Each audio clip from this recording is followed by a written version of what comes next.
rise for the Pledge of Allegiance. I pledge allegiance to the flag of the United States of America and to the republic for which it stands, one nation, under God, indivisible, with liberty and justice for all.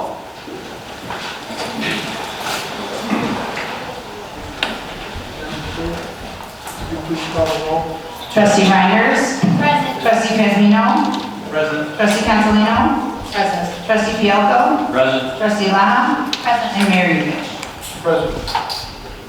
Mayor, if I may, because this is a special meeting, because the meeting last night was canceled, the notice of the special meeting should be read into the record, and then it should be determined that all of the trustees received a copy of the notice. So if you'd like, I'll do that. You got the paper, go ahead. Notice of special meeting of the Village Board of Trustees for the Village of Homer Glen. Notice is hereby given pursuant to the Open Meetings Act that a special meeting of the Village Board of Trustees for the Village of Homer Glen is being called for Thursday, July 28, 2022 at 7 p.m. in the Village Boardroom, 14240 West 151st Street, Homer Glen.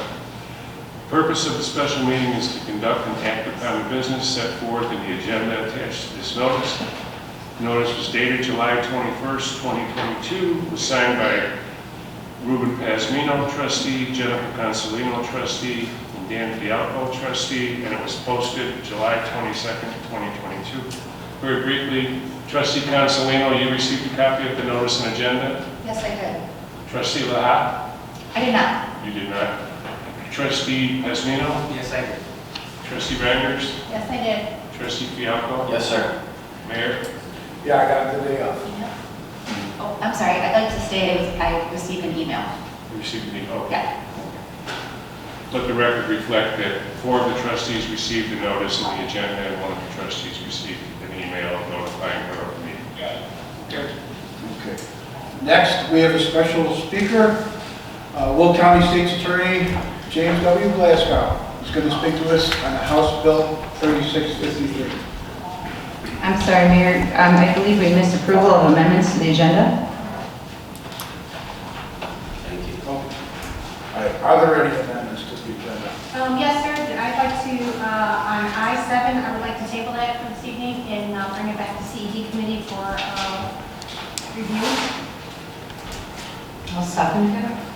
All in favor? Aye. Motion carries. Okay. Guest speaker, Will County State's Attorney James W. Glasgow to speak at the House Bill 3653. Good evening. This bill was passed in a lame duck session a couple of years ago. Started out as a 3-page bill and went up as an 800-page bill. It was dropped on all the legislators' desks, and they had about 2 days to try to digest it. Now, one thing I've learned in working on legislation, if you don't have any expertise in a given field, you're not going to be able to make heads or tails out of the legislation that you're reading. So most of the legislators are now trial attorneys, criminal attorneys, and even the attorneys that I was working with, we were having a heck of a time going through all 800 pages. And again, not all 800 pages were amended, but you had to go through them all to find the little nooks and crannies where the changes had been made. Now the gist of it is, this bill will abolish bail on January 1st of next year. And a few months ago, as I was looking at the run-up here, I started thinking, wait a minute, equal protection under the law, that means everyone in every jail in Illinois, their bail will be abolished.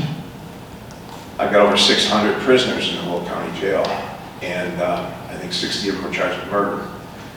And the best we'll be able to do on January 1st is try to have a hearing to hold the people charged with the forcible felonies with mandatory prison for another 90 days. That's the longest you can detain anyone under this new bill. Think about the Cremo case in Lake County. 90 days would be the maximum they can hold him before. If they don't get him to trial within 90 days, he has to be released. Now there can be some restrictions like a ankle bracelet, things of that nature. I'll just call your attention to a couple weeks ago in Chicago, a murderer on an ankle bracelet murdered the person who witnessed his first murder. So in Will County, there aren't any murderers on ankle bracelets. They're in the Will County Jail.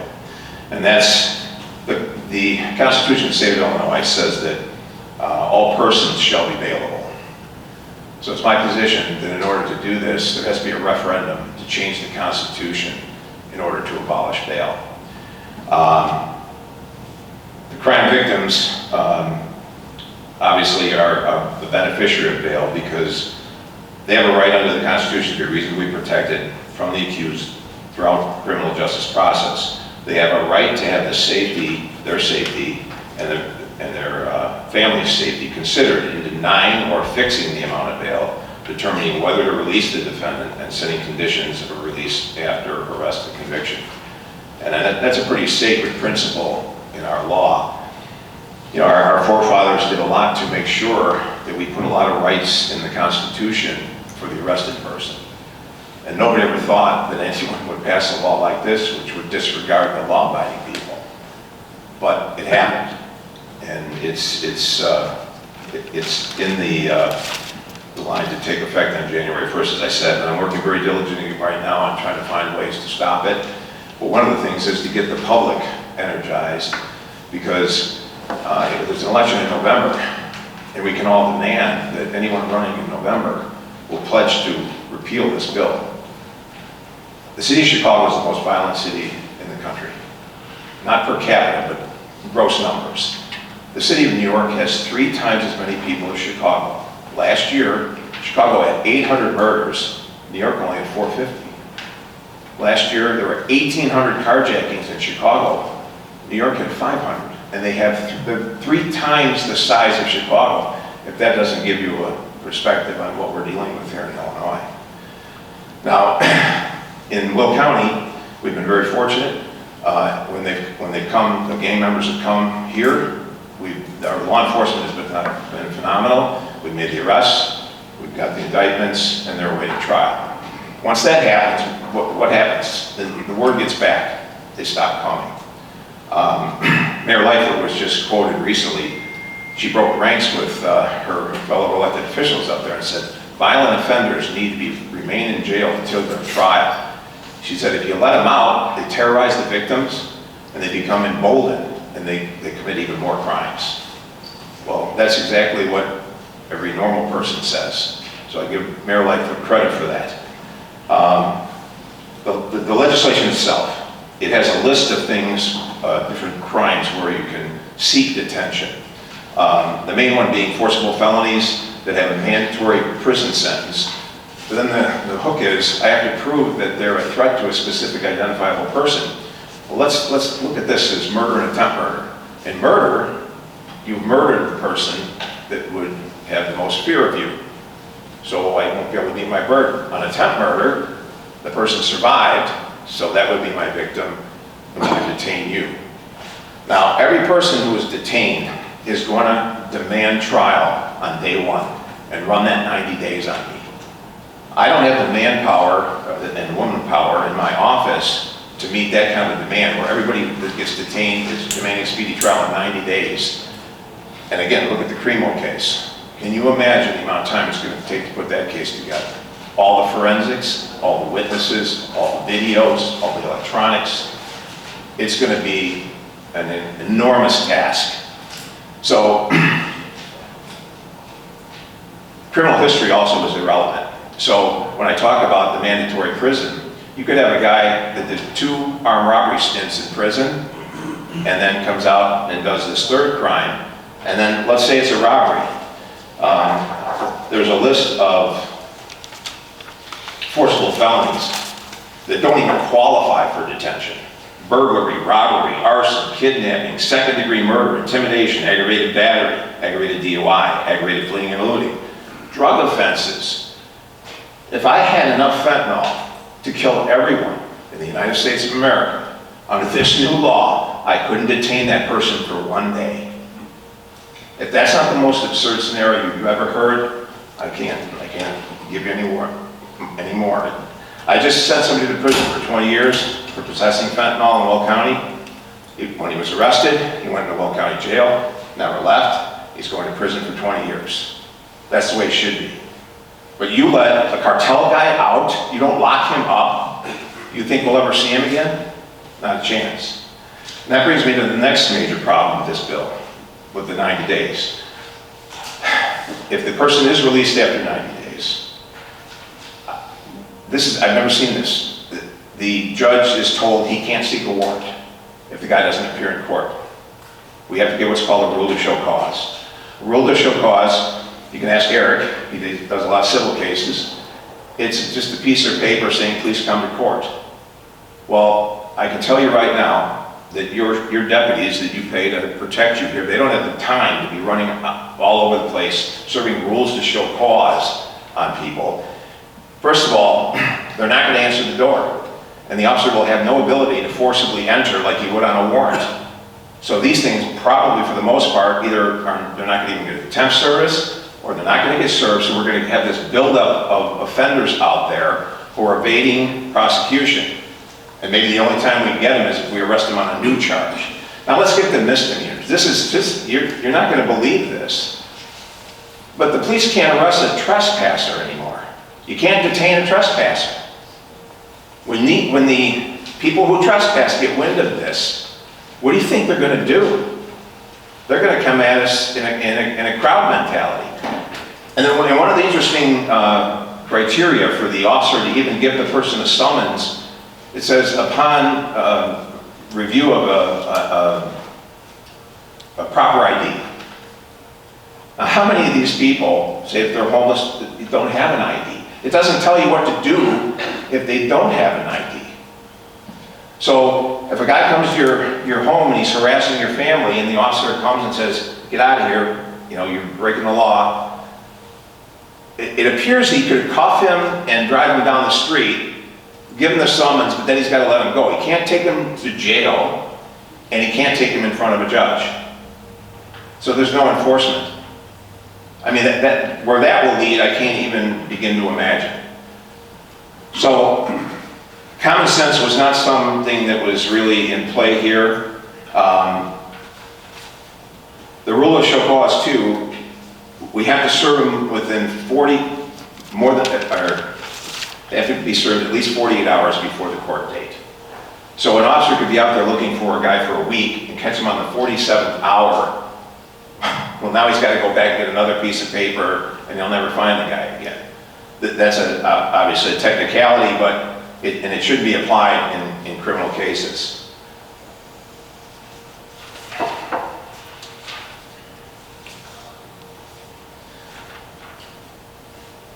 There was a carjacking on Diversity Parkway in Chicago, and the individual made the mistake of fleeing to Will County.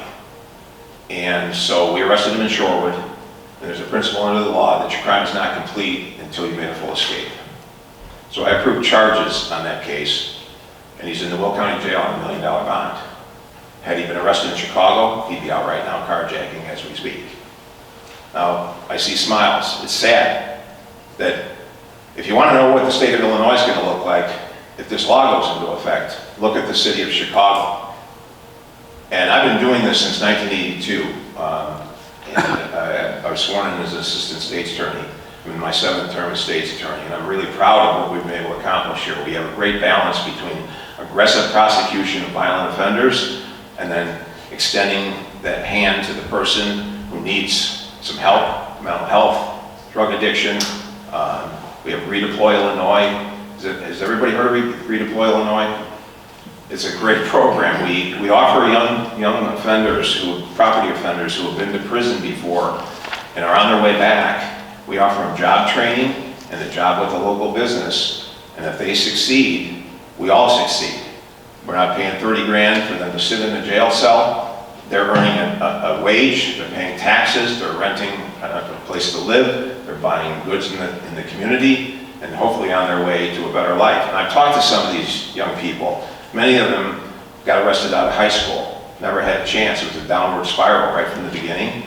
And the pride they show in their new job, it really, really is an incredible program. So, we can be proud that we are aggressive against the violent offenders, but at the same time, we extend a helping hand to those that deserve it. This particular law, though, is something that, we've never faced before. And I want just to make sure that everybody understands that it's real. And, the release of the prisoners from the jail, when I know that, victim services is one of our best aspects of our office, and we stay in constant contact with the victims. There are victims who are afraid right now when the individuals are locked up. What is that fear going to be like if they're released? And I mentioned the guy on the ankle bracelet. What did he do? How do you get more brazen than going and hunting down the person who's the eyewitness on the person, on the murder that you committed that put the ankle bracelet on you? It's just mind-boggling. So, again, we can get the word out by talking to each other. I'm trying to get out and make sure that at least people are aware that it's coming, and do everything I can to stop it. And if anybody has any questions, I'd try to answer it. State's Attorney, Yes. Thank you very much for being here. House Bill 3653, has it passed already and it takes effect on January 1st, 2023, or Yes. is it looking to be passed on January 1st? It was passed as part of the so-called, what's it called, the Safety Act, or I forget what it was called. It was, whatever. This was delayed. Some of it went into effect. This was delayed until January 1st. And we're supposed to be able to try to work out some of the kinks, but there was never any legitimate effort to accept our criticisms. So we have enough time. What can we do as trustees to help you, and what can the citizens do out there to help you in achieving the goal of helping stop this? Again, as voters, we need to work with the people running in November and make sure that this is the #1 priority. I mean, this is life and death. I will not be able to protect the people of Illinois or Will County with this new law. It'll be a travesty. And let me just give you another sample of what went through. This went into effect last January. Use of deadly force by policemen. Now, they added in that the officer, when he's in a position where he may have to use deadly force, has to consider how old the crime is, how recent was the crime, and can the person be arrested later. Now, I've been reviewing the use of deadly force in Will County since 1992. And everything you see on TV isn't true about the average police officer. I've not had a single police officer since that time exceed their lawful authority in the use of deadly force. Now, you watch TV and you think they're doing it every day around every corner. That's not the case. Will County is a good cross-section of the United States. We've got all aspects of society here. So we're not just, a country club community. We're a good reflection on the United States of America, and that's a hell of a thing to be able to say. And most of these officers, probably 70% of them, didn't fire at their first opportunity because they did not want to have to use deadly force. But this new law, and I've talked to officers, and many of them aren't even aware of the change in the language, but it gets worse. When you used to be able to use deadly force if there was an imminence in the use of deadly force against you or another, or there was a possibility of death. And the new law takes another step in defining imminent. And they say imminent is not merely a fear of future harm, no matter how great the fear, no matter how great the likelihood of the harm, but it's one that, from appearances, must be instantly confronted and addressed. So if an officer saw a triple homicide as he's driving up in a squad car, it was a few hundred feet away, and the perpetrator took off running, well, at that point, I'm not sure how to interpret this, but it looks like he's not instantly in danger at that point. Now, he could be running towards an old folks' home, but this says you can't consider future harm, no matter how great or how likely. Now, that just sounds ludicrous, does it not? That's what it says. So we don't have any court review of this statute, what it exactly means, but I think most officers are being trained. If one of these offenders is running away like that, you can't shoot him. You can't use deadly force. even though you know that that person just killed 3 people and he's a danger to everyone that he's running towards. So, again, we fought like heck to get this amended and get that language changed, and we were unsuccessful. And as you see in Chicago, the Chicago police chief has a rule now with not pursuing, not chasing offenders in the more minor cases. We just need to get things back on track. People with common sense need to step up and say, we're not going to take this. This is irrational. But again, this is so dangerous that we're all flesh and blood. And I don't know if the people who wrote this, a lot of them did not understand what they were voting for, and that's why it got passed. So House Bill 3653, every House bill there's a mindset behind it, right? I mean, there's a reason why it got initiated in the first place. Is it the cost per inmate that initiated this? And we don't have the finances as the state in all these places to do that? Or what do you think the mindset was behind this bill and its initiation? It's just an aversion to offenders being incarcerated. It doesn't go back to cost though? What's really ironic here is the Illinois Constitution deals with no bail. And it says that people who are held without bail, the cost of that is a transfer to the state of Illinois. So technically, the local authorities would get a benefit here in that when they are detaining somebody during that 90-day period, that cost could be transferred back to Springfield. I don't think the legislators realized they were doing that, because that's the last thing they would do usually if they're paying. I was just trying to figure out why they would even do such a thing. It does, like you said, it sounds crazy that they would even do this. And I'm just trying to dial back to understand why or where they got started. Well, I read off the charges that I can't even detain. Does that make any sense to you? Those are dangerous people. And then if they had prior criminal histories, they could have had an armed robbery and a murder in the background. Those charges I read off, I still can't detain them because that's irrelevant to detention. But it's not irrelevant to detention now because common sense is in play. And we use rational thought processes to analyze the danger of a person so that we can make the bond significantly enough so that he or she can't harm anyone during the pendency of the case.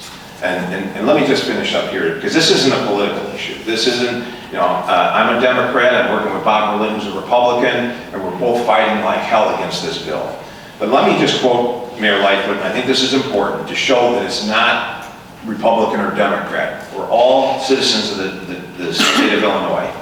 She said, residents in our community are also entitled to safety from dangerous people. So we need to keep pressing the criminal courts to lock up violent, dangerous people and not put them out on bail or electronic monitoring into the very same communities where brave souls are mustering courage to come forward and say, this is the person who is responsible. That's the biggest problem in Chicago, is that the gangs intimidate to the point where the witnesses and the victims are terrified, they won't come forward, they won't testify.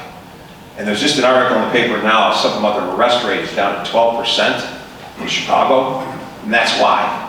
We don't have that in Will County. She continued, if we hold violent, dangerous people accountable, we will see a significant drop in violence in our city. That's common sense, that's what we do here. But when you've got somebody who's accused of murder, attempted murder, rape, kidnapping, carjacking, as is now, these people are walking the streets right now in our communities because our criminal courts are not doing their job and taking into consideration the danger to the community. How prophetic by the mayor. She said that on June 6th. But everything she's saying here is going to be ignored by this bill. This bill does exactly the opposite of what she just said. How ridiculous. But I never like to say never. Just for example, Drew Peterson would not be in prison right now if I was laboring under this law. I never would have got a conviction. He was on a $20 million bond during the whole pendency of that case. That couldn't exist today, could it? So, if you want an example of a psychopathic killer that would be out on the street because of a law like this, there's one. So, again, we just all need to get very active and talk to people. Obviously, the number of people in this room are elected officials, so you're plugged into how things work. And we just have to start emailing and talking to the candidates and make sure they understand what this is. There's probably some legislators that voted for this that really don't know some of the fallout that's going to happen. So, Can I ask you a question? yes. Why can't we make the people who make these rules, let them go out in the street? Let them protect the streets. Right now, you've got the policemen to where they're handcuffed. So Yeah. how does anyone expect them to do their job? And why would anyone stop? You also have the one where if it's $999, you can't arrest them. Right. Well, that's a whole different ballgame. Their standards, the standards in Cook County in the last 6 years have been terrible. So, down here, if somebody walks into a Walgreens and I can prove that when they went in there, they had the intent to commit a theft, that's not retail theft, that's burglary, class 2 felony. So you hit a couple people with burglaries for, bringing a bag into Walgreens and start shoveling the stuff in, word gets out, they don't come back. So there's a huge deterrent effect there too. But again, we won't have the deterrent effect if I don't have the tools. My hands are going to be tied, the police hands are going to be tied, the judge's hands are going to be tied by this law. Again, like I said, I'm very optimistic. I'm working on something to try to stop it. But as a backup plan, we've got to get the legislators who are running to acknowledge this is an anathema and it will endanger every man, woman, and child in the state of Illinois the moment it goes into effect. So we all can do something about it, and I'm optimistic. I know Homer Glen gets things done, so let's see what you guys can do. Thank you. Thank you, sir. Thank you.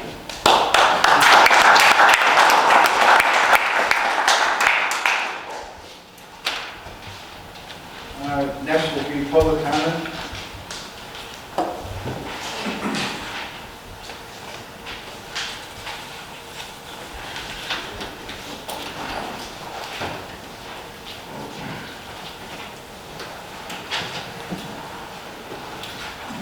First one, Jim Shea.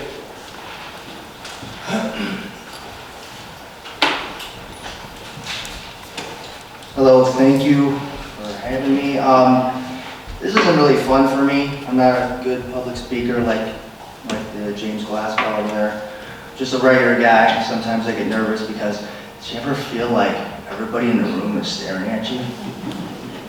It's happening right now. So to get to it, it seems like the mayor is trying to get his friends elected by using this podium for electioneering and campaigning. I say that because I know of closed-door meetings with the Democrat Socialist leaders, and then after that happened, all of a sudden, last time, we have Sherry Cooling up here trashing people and just lying about people, besmirching their character. And my name was brought up and my wife's name was brought up. And the thing is, they don't really have a policy to fall back on. So the game is played like you have to trash people who you feel are a threat. 6 months ago, during this incident, I was not a threat. I was just a regular person eating dinner at a restaurant. It's interesting, the timing of this, because now my wife is the township collector, and I am now the committeeman for District 8 in Homer Glen. So now I guess I am a threat. What happens is, since you don't have any policies to run on, you have to lie and besmirch people and put it into public record, and that's what this is about. Excuse me. Putting it into public record so you can pull up the tape later and say, hey, look what I'm doing. I'm going after bad people, and then going and sending emails and having emails put into the archives so you can FOIA that later and say, hey, look what I'm doing. To address the actual issue, anybody who's ever went to a restaurant before with 10 or 12 people know that you just can't pick your table. You get seated by the people who seat you. And if that seat is long enough to fit your 10 or 12 people, it might be near some other people. I mean, what are you gonna do? So it was all a lie. Sherry Cooling is running for Will County something or other, which I'm glad to put in that plug for her, you know, since I'm here to help. My job as committeeman now is to inform the people in my neighborhood about what's going on. And everybody here pretty much knows what's going on with this. So that's what I'm gonna do. I just think it's beneath this podium and this dais and everything that this room represents. It's just not good. Thank you. Next would be Mike Carlson. Good evening. I just wanted to, with this whole signature thing, I was wondering if we can have a trustee appointed to give us updates every time something happens, like so we know what's going on with the signature thing, if that was possible. It's possible. Okay. The other thing I was wondering, the well at the Stallions Field, running kind of dry in the grass over there. I put some seed down, it didn't grow. Do we have any updates on when it's going to get fixed? When can we turn it on? When can we use the sprinkler over there? So that Came it last week, and it should be put in pretty soon. I haven't gotten anything to give me a date. Okay, that's all I had. Thank you. Next would be Steve Ballage. This is Steve Ballage. I'm a resident in Homer Glen, and I want to thank the board for addressing the signature issue. It's going to, when we finally resolve this, it's going to take everybody that's elected and working for the Village of Homer Glen off the, I guess you might be the forger list. So this is so important, and I'm so glad you guys are doing this. Thank you. And then one other thing, I'm on the county board besides being a supervisor. And last meeting, I got up and I talked about the same thing that State's Attorney Glasgow did. And I went and, I'm not a lawyer like Jim, so I talked in regular layman's terms, and it seemed like nobody in the room actually understood what I was saying because their mouths were hanging down in shock. And I think it should be made clear that what Jim said was in nice, flowery terms, but in real life, what's going to happen, Chicago will be like the Purge movie where they go out and just kill people at random, rob people, whatever you want. Will County will become Chicago. That's what the bottom line is going to be. Now, what I requested from the county board, which I'm going to have to request again this month, because this is not political. I'm a Republican, Jim's a Democrat. He said it too. I see it's a serious problem. The Democrats control the county board, and obviously they don't see it as a bad problem yet. But they will real soon. I'm asking that the Will County Board send letters to all our representatives in Will County and a resolution to the state of Illinois to say, stop it, kill that bill. Don't allow it to go through. And I think this board, Dan asked the questions. Thank you, Dan. You know, that was a good question. What can you do? You can do the same thing. You could write a letter to our representatives. And then you should make a resolution to the state of Illinois saying you don't want it to go through. If everybody does that, maybe we can scare them enough to do the right thing. Because I tell you what, I was told by Mr. Glasgow that if somebody comes at me and I'm scared for my life, I go in my pocket, I pull my gun and I blast them. I have a lot of problems. I go to court and all that stuff, but I won't go to jail because I feared for my life. Policeman does it. He could lose his house, he could go to jail. So just think about all this stuff. So please, write a letter to each of our representatives and a resolution to the state. Thank you.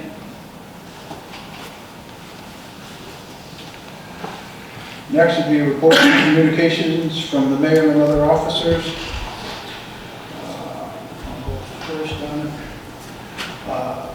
2 weeks ago, we never had a chance to talk to him. So I think the festival this year was done very well. There were a couple hitches, which we all expected because it happens to everybody, but it was a wonderful job we did.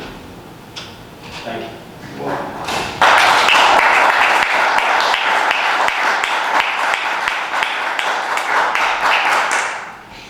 go to the trustees. We'll start off with you first, Dan. All right. As far as the fest, we don't have a meeting till August 3rd, that first Wednesday. So there is nothing to report on the fest, but what I would like to say is thank you to Lieutenant Taylor. There was something taking place in the area, a resident brought to our attention. Public safety, Jennifer, Trustee Castellino, and myself, that resident, and Jeff Taylor worked together to put a stop to what could have been a problem. And Jeff, I just want to thank you for working so quick in resolving the problem. The other thing is the mosquito issue. The mosquito issue came up once again. It was on Facebook. Everybody had a lot of questions. We had somebody out last year on July 28, 2021. So if you go to that video clip on the Homer Glen website and you go to 1 hour, 34 minutes and 18 seconds, you can see that clip and the explanations are there for almost all the questions. If not, they also give information on how you can contact Clark Mosquito, who takes and does all the spraying in Homer Glen. So I think that's important now that that's come up once again. But the report was jotted by Jack Pennish on that date. And the other thing that we did just recently, I asked Carmen Morella and myself kind of talked about getting a link on the website too. So on the website, there's a link on the front page now to that conversation instead of having to dig for it at the meeting that I just referenced. I believe it's going to be on the front page if you scroll down just a little bit. I don't think it's on there yet, but what is that other path that we took that we can get to it? It's under environment? Yeah, if you look under your environment tab, you'll find under, and it'll list the mosquito. And it gives that video clip. It gives a video link that we actually shortened up, so it's just a segment about Clark. And it also gives the detail of what's actually in the pesticide, so if anybody had questions. Yes, so if anybody's got any questions on the mosquito abatement process here, I believe they said last year that they did have a West Nile virus and a Zika case in there, and that's why we protect the public with Clark Mosquito. And anyway, all those answers are there, and it'll be my report, sir. Thank you, sir. Trustee Reinders. Good evening, everybody. I would like to welcome Brett Leska, our new engineer, to the village.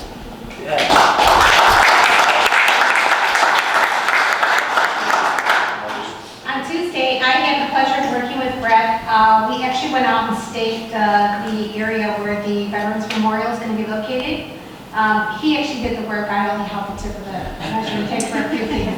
But now, thanks to him, we now have all the requirements that we need to move forward with, send it out for bid. Another thing I'd like to bring up too is I'd like to put a reminder out there for everybody that this coming November is going to be a very exciting month for our veterans. Today I had the pleasure of meeting with Mr. Zumke, and we talked about a lot of things and some needs for the veterans, and that was a very enlightening conversation, and I was very happy to meet him. On Saturday, November 5th, from noon to 3 p.m., the village will sponsor a dedication and groundbreaking ceremony for the in Heritage Park for the proposed site of the Veterans Memorial. Immediately following the ceremony, there will be a luncheon with some refreshments for the veterans. We will be providing transportation to the veterans to be able to come to the village and to the ceremony. And also, they're actually going to have another ceremony on the next day. So on November 6th, Conal's Corn Maze is going to be hosting another event for the veterans. So they're going to have a very busy weekend. So I would just like everybody to mark their calendars. So this way we can give our veterans the honor that they deserve. This week was a very busy week, so I also was working with Sue Stylen on on starting our annual tree lighting ceremony. So we actually started putting some things together, and we're actually going to be teaming up with Rustic Vintage Fair. And I don't know if anybody, if they're aware of Rustic Vintage Fair, they were actually doing craft fairs in the park this summer. And they are going to be bringing a Kris Kringle market in addition to our tree lighting. So the hours will be changing. The hours will run from 2 in the afternoon until 8 o'clock at night. And there will be more details to follow. I mean, we're going to do the same as we did last year with our sculptures and the carolers and all of that. So I just wanted to remind everybody of that. Another thing I'd like to mention is I'd like to thank J.D. Patch for the new web-based interactive 159th Street corridor map creation.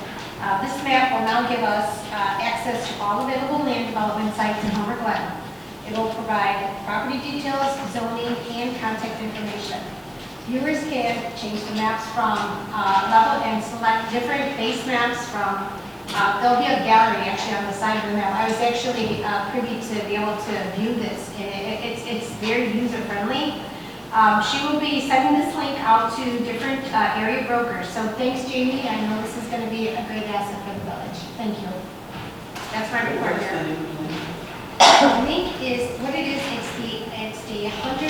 It's a web-based interactive map for the 159th Street corridor. So basically, what it allows you to do is to actually go to this map, and you can look at the map, and it'll pinpoint all the areas that are available to the developers. And when you click on that, you'll be able to get all the information on that area, the contact, the owner, the PIN number, and all that, and what the actual acreage is of that parcel. So that's going to be a lot of help to all of us in the village and any developers that are seeking to develop in the near future.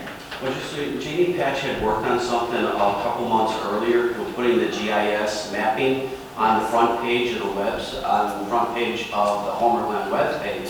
So, right, so maybe that would be a good place to locate that tab also. I think there may be one. I'll check. Yeah. But you guys did a great job with that and putting all that information in one good spot to get to it. So it just sounded like it would parallel with that. So it's going to be a great tool for anybody, that's looking to develop in the future here. So thank you, Jamie, again. Thank you so much for that. Okay, next will be trustee Pesmino. Thank you, sir. Reporting for CED. That was my first meeting. It was very exciting. We did talk about something that we've talked about before, but probably something with this administration that may come to fruition. This would be a town center. So we were talking about, this is very preliminary, we'd like participation from the village, participation obviously from the residents, workshops, that type of thing.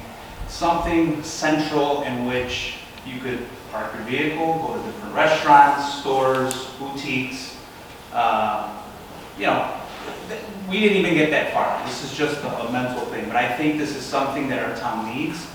I think that's something that would make Homer Glen even more of a beautiful society, and we're working on it. So we'll keep everybody informed, and Jamie Patch is going to be working with us. She already has a few things out there that we're going to present most likely in the next meeting, and we'll let everybody know what's going on. So I did have one more thing. House Bill 3653. I'm not sure if anybody remembers from the dais. I'm not even sure if it was this administration, but I know for a fact it was the last one. We did send a resolution to the governor before this bill passed. We knew it was going to be dangerous. We knew that trespassing was not going to be illegal anymore. And we did send that resolution out, and the governor passed it anyway. So one thing Mr. Glasgow asked, and it was kind of weird to me because I know he's upset about it. And obviously this is something that's not good for anybody after January 1st. But this was passed by Governor Pritzker. And if there's one thing that we got to do is make sure that that governor does not get elected again so that this bill can get taken over. That's all I have. Thank you, trustee Pesmino. Trustee Laha. All right. Our next Ability Awareness Committee meeting is going to be August 2nd at 6:30. So we didn't have a meeting last month, so we're going to be starting getting our fall plan together and getting our monthly agenda set. So if you are interested in coming and helping or volunteering with that committee, please join us. Also, I think Rosie has been doing something really nice with the parks meetings. They've actually been meeting in a different park during the monthly assigned date, and I think that's something really cool. So if you have a park that you want us to come visit at, or if you want to come start attending the meetings and giving your input, we're going to be posting the parks that we'll be at that month. And it's just a really nice way for the Parks Committee to be really involved on seeing what needs improvement and where we'd like to go with our vision. Okay. Thank you. Trustee Consolino? I want to say thank you to Mr. Shake. I think you did a fabulous job, and I think you were very honest and forthright in the way that you spoke up at the podium. I didn't want to speak tonight, in all honesty, but after attending an active shooter training this week with our village staff, and after listening to State's Attorney Glasgow talk about HB 3653, and after being chair on our Public Safety Committee, I think it's very important that I do speak to what happened to me 2 weeks ago, because I was viciously attacked while sitting up on this board. It's unfortunate that I have to take time away from village business tonight to address public comment that was directed towards me at the village board meeting on July 13th, 2022. Sherry Benicki Cooling spoke at public comment in both a menacing and threatening manner towards me that night. She made false accusations and defamatory statements against my character. And for the record, at no time have I ever stalked or harassed Ms. Benicki Cooling and her family members. However, she has done this repeatedly to me, to my family members, and to my friends. Sherry Benicki Cooling also took video and pictures of myself, this board, and residents who attended that meeting that night. She even followed them into the hallway and posted pictures of them on Facebook to shame them. I would like to point out that this is illegal as well. It is illegal and unethical for a person to make false accusations. It's also immature and blatant electioneering when they do this during a village board meeting. They are actually hindering our village board meetings and our members from doing our job on behalf of our constituency. This person is not a resident of Homer Glen. She is a Democratic committee person for Homer Township Precinct 16. She is also the chair of the Homer Township Democratic Organization. And more significantly, she is a candidate who is running for public office in the November 8th election for the 4th District of the Will County Board. She is a desperate political candidate who has chronically stalked and harassed me and my family for almost 2 years. She's also done this to numerous other elected officials on the village board and with Homer Township. Sherry Benicki Cooling is also openly colluding against village officials on this board and with Mayor George Yukich with their Homer Open Space campaign. I believe that because our mayor welcomes this woman into our village, that he is also encouraging her to campaign within our village, and that he has encouraged her malicious conduct. By meeting and communicating with Sherry Benicki Cooling, the mayor has offered a sanctuary within our village and has enabled her to threaten, coerce, and intimidate village officials and residents that attend our village board meetings. What is the legal definition of stalking in the state of Illinois?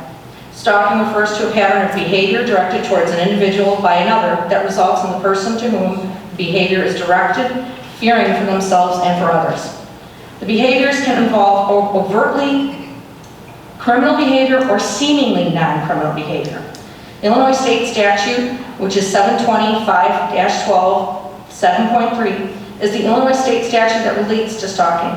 It states a person commits stalking when they knowingly engage in a course of conduct directed at a specific person, and they know or should know that this course of conduct would cause a reasonable person, like myself, to fear for their safety, or they know that this course of conduct would cause a reasonable person to fear.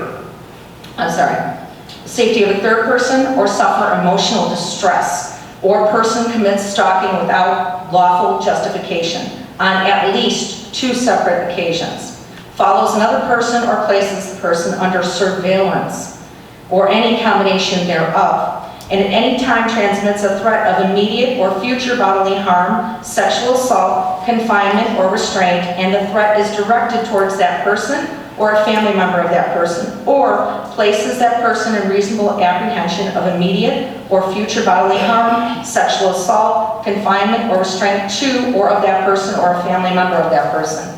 It also states that non-consensual contact means any contact with the victim that is not initiated or continues without the victim's consent, including but not limited to being in the physical presence of the victim, appearing within the sight of the victim, approaching or confronting the victim in a public place or on a private property, appearing at the workplace or the residence of the victim, entering onto or remaining on property owned, leased, or occupied by the victim, placing a person under surveillance, or means remaining present outside the person's school, place of employment, vehicle, other places occupied by the person, or residence other than the residence of the defendant.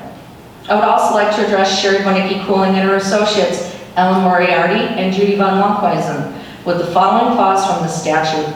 A defendant who directs the actions of a third party to violate this section under the principles of accountability set forth Article 5 of this code is guilty of violating this section as if the same had been personally done by the defendant without regard to the mental state of the third party acting in the direction of the defendant. This means the directing or condoning associates from the Homer Township Democratic Organization and other campaigns applies the same action of stalking to them. Sherry Bonicki Cooling and her associates repeatedly state that they are being harassed by me on social media.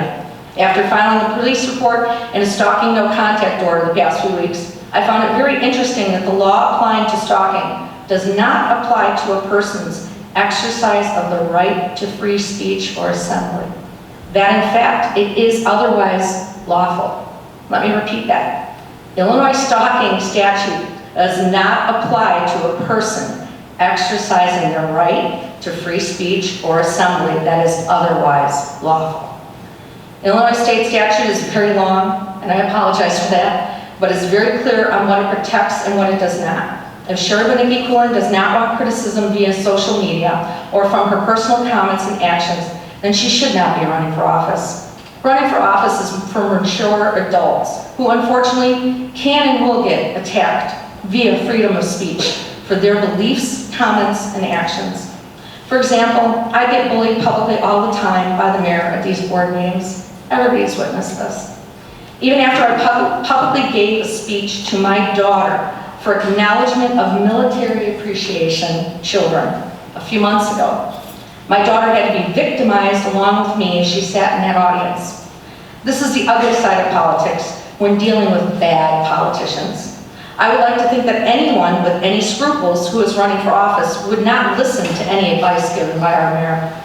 Public campaign shenanigans, unprofessional conduct, and bullying of our board members has resulted in trustees, 3 of them, losing an election last year. If Sherry Bonicki Cooling wants to continue to campaign with the mayor, then it needs to be done legally outside the confines of this village hall. There is something also I want people to know. Something called false victimization syndrome that I found out when I was pursuing litigation. This syndrome involves an individual who either consciously or subconsciously seeks to play the role of a victim. As such, the individual may invent a detailed tale in which he or she claims to be a stalking victim. In reality, however, that would-be victim is sometimes the actual stalker, and the alleged stalker is actually the real victim. This is an extremely rare form of stalking. I'd also like to explain defamation per se and actual malice, which is reckless disregard for the truth, and when a person knowingly, publicly makes a false statement. I believe that all of these apply with what I had to experience while I sat here at the board meeting on July 13, 2022. I highly encourage any other elected official who has been stalked or harassed by this woman to file a police report and a stalking no contact order. I also encourage any resident who has been sitting in here and treated the same way by Sherry Bonicki Cooling and any of her companions to do the same. I apologize that our village hall has not been a safe place for you to attend and voice your opinions, and it should be. Certain board members and I are actively doing our best to rectify this and secure our meetings. I would also like to inform my fellow elected officials and the general public that there is an Illinois state statute that pertains to protecting elected officials from threats. Illinois law deems threatening a public official is more serious crime than intimidating just any regular person. If a person communicates a threat toward a public official because of the performance of that individual, he or she can be charged with threatening a public official. This crime carries a Class 3 felony status upon first offense. I'm not going to bother reading it, but I want to thank everybody for their time. I'm done. Well, I've got to respond to something, I'm sorry. But, first of all, we should keep open land, open land. Yes, I did in line with them. But it was already set up to be open land. Why you want to change it doesn't make any sense. And you are not a nice person. I told you that before. I will beat you up, you beat yourself up. If you putting in your, whatever, Facebook, that I'm having an affair with another woman, because you just wanted to say it, and you should have said it. So it just goes to show you that you don't tell the truth about anything, and it's a shame. And you belittle people horribly, absolutely horribly. So we'll go to, let me see now. That's all set, so we're going to go to the village clerk. I have no report. Eric. No report, Your Honor. Carrie. Thank you, no report. Public safety officials. No report. Village manager. I have a report, Mayor. I'm going to bring some light to this meeting to talk about some of the events in our parks that's coming up. So I don't want anybody to forget we have Market in Glen. It's on the first and third Thursday of the month, all the way till September.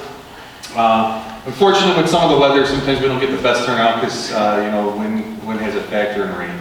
But we appreciated all the residents that do come out and support our Market in Glen. I also would like to talk about our movie Under the Stars this Saturday. We are featuring Back to the Future. There's going to be a DeLorean out there. I heard Marty McFly will be out there. It's really fun for the kids, and weather pending, it should be a great time. I also want to talk about our Chalk It Up event. It's one of our most popular events, and it's a very creative event, and I mean, some of the artistry that is out there in the community really showcases a lot of that. It is a pre-registration requirement for participation. The staff works really hard to get this event off the ground, and the community really gives a good response. And I really want that to be a very big success this year, and I'm very proud to be out there with helping with it. So that's all I have to report, Mayor. Thank you. One other thing, last night we had a grand opening of another restaurant called the Fried Master. The address is 12326 143rd Street, Homer Glen, Illinois. Food was absolutely wonderful. Unfortunately, not a lot of people showed up for the grand opening, but Jamie and I were there. Jamie, I'd like you to, because I know you worked on hard to get these people in here, so you give anyone information to help us come out. Mayor, I'd like to tell you that I ordered chicken from them about 5 times already. It was delicious. It was amazing. It's crispy. Yeah, it's really good. Maybe if we're here long enough tonight, we can order some. Just maybe.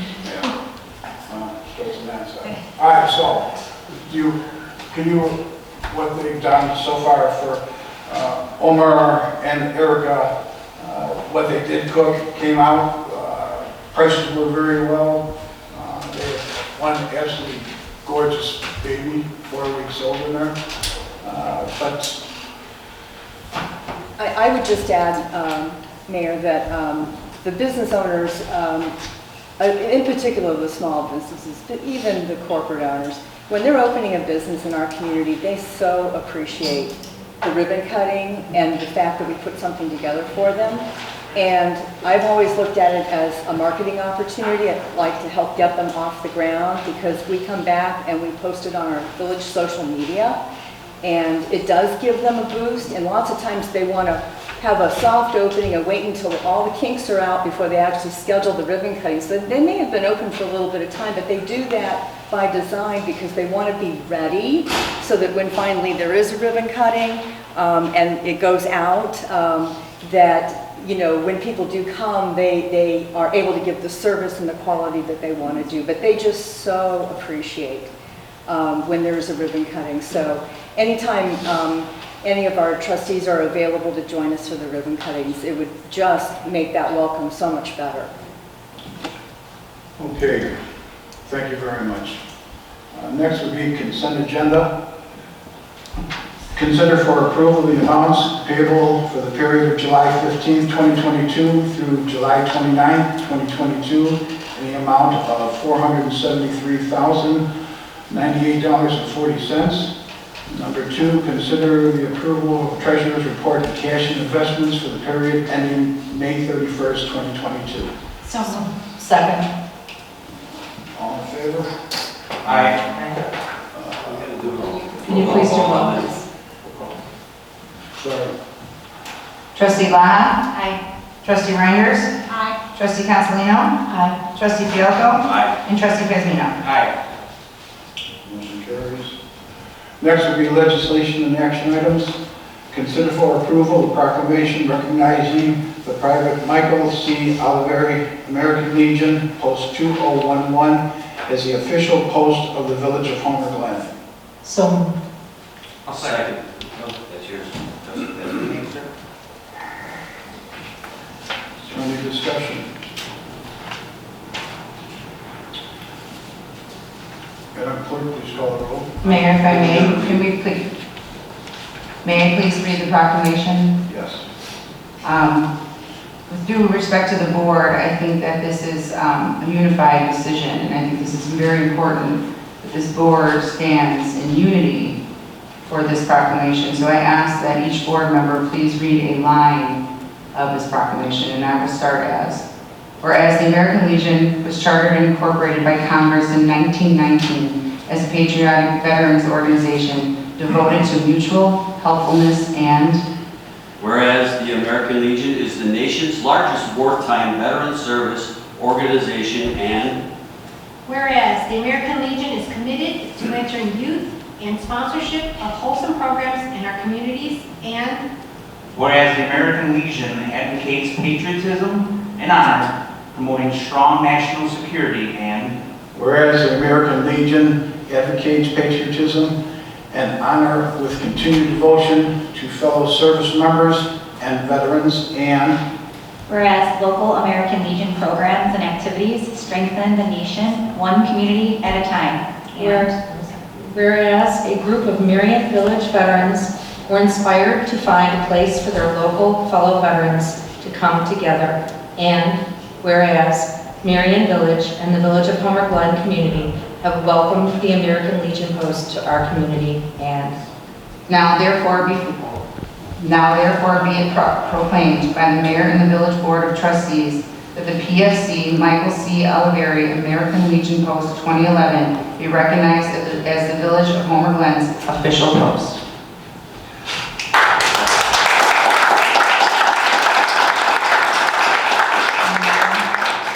Mayor, if we could please recognize Commander Lou Zemke for being here tonight in honor of the American Legion Post 2011.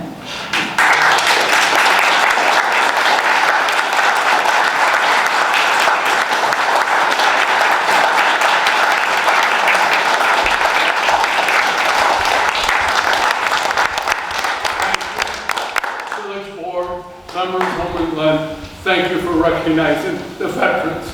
They are important. Thank you. You should probably do the roll call. yes. Got a little excited there, so. I'm going to start with Trustee Reinders. aye. Trustee Kazmino. Aye. Trustee Laha. Aye. Trustee Fielko. Aye. And Trustee Castellino. aye, absolutely.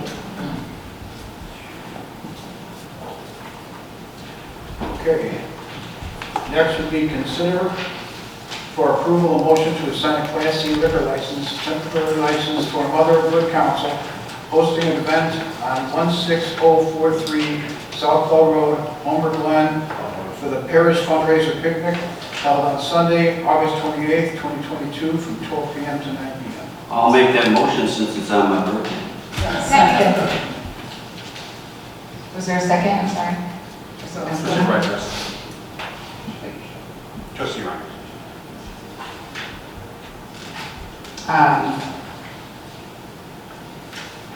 Is there any discussion on it? No. Mayor Carter, Christine, please call the roll. Trustee Bezmino? I must abstain because I own a liquor license. Trustee Lana? Aye. Trustee Fielko? Aye. Trustee Cancelino? Aye. And Trustee Reinders? I must abstain, I own a liquor license. Mayor, you should vote, since there are only 3 votes in the affirmative at this point in time and 2 abstentions, so you should vote. Mayor Yukich? Aye. Okay, next. Consider for approval ordinance number 22-030, an ordinance granting a variance to permit a mix of brick and LP smart side materials on the first floor of the dwelling in lieu of the exterior construction standards 75-67A, applicability and scope, type of building or structure of the code of the village of Homer Glen for certain real property located in the R3 Single Family Residential District at 16226 Sid Court, Homer Glen, Illinois. Need a motion? So moved. Second. Not that it matters, but it is Sid Creek, correct? Sid Creek Drive, yeah. Yes. You said Sid Court. Not that it matters, just so we make it official. Any discussion? Joe, in Evelyn's Gate, this is in Evelyn's Gate, right? Correct. We didn't have any complaints from any of the residents nearby at all? No, we have not. We have also had a number of variances with similar type, this new farm-style type residents going up in the community. So, yeah, we have had no opposition to it. All right, and out of all these pictures, does one of them actually represent the actual house? Yes, that is attachment C, I believe. Attachment C? It looks beautiful. The homeowner is at the podium as well. And building. And we're going from 100% to 55%, correct? Correct. Is that siding, what kind of siding? It's called LP Smart Side. It's like a cement board, but it's made of strain board. It's more durable. Right, thank you. Very nice house. Thank you. Very nice. Pretty. Is there any other questions? Madam Clerk, could you please call the roll? Trustee Fielko? Aye. Trustee Cancelino? Aye. Trustee Reinders? Aye. Trustee Rogers? Oops, sorry. Trustee Bezmino? Aye. And Trustee Lana? Aye. Motion carries. Number 4, consider for Congratulations. Consider for approval of plat of easement abrogation for 15765 Anaco Drive. So moved. Second. Discussion? Joe or Carmen? Melissa, I'm sorry. I think, Melissa, would you be able to tell us a little bit about that, what we're actually trying to accomplish there? I believe I understand it, but I think that's coming from you. Sure. And I'll give a brief synopsis if you have any other questions that are outside of my area of expertise. The village's consulting engineer who's reviewed this is here tonight, as well as the design engineer that's working with property owners out there. So this property is all the way in the northeast corner of Anaco. I'm not sure if you guys know where that property is. It's all the way back. It's been subject to some flooding over the years. But recently, when the easement to the west of this was reestablished for drainage flow, after there was like a barricade taken out, they took on even more water. And one of the things that's happened over the years is that the drainage flow along the east side of Anaco, the entire development has been compromised by development pushing out, and there's even encroachment on Conrad's property over there. So really the water just comes in from a wetland on the east side of Chris's property and comes up and then flows back out to the wetland. It doesn't go anywhere, and it used to go all the way down to 159th Street and then over to the pond.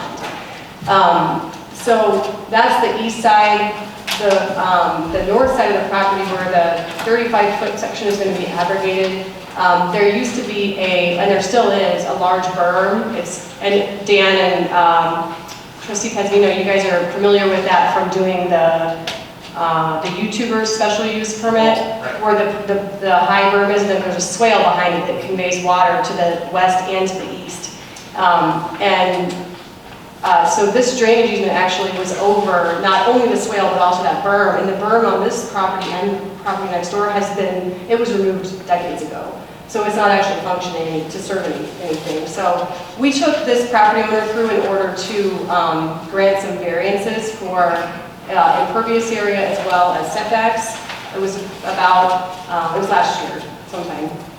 And so he's looking to move forward with permits, and this is one of the conditions of it, is that we abrogate these portions of the easement in order to put that permanent surface on his property. Based on the area, though, you are recommending this to be passed? I am, and the abrogation of these easements was reviewed by Michael Kraswinski, Mike Salowich, and it has been, since he's left, I gave it over to our consulting engineers to have review this as well. All right, thank you.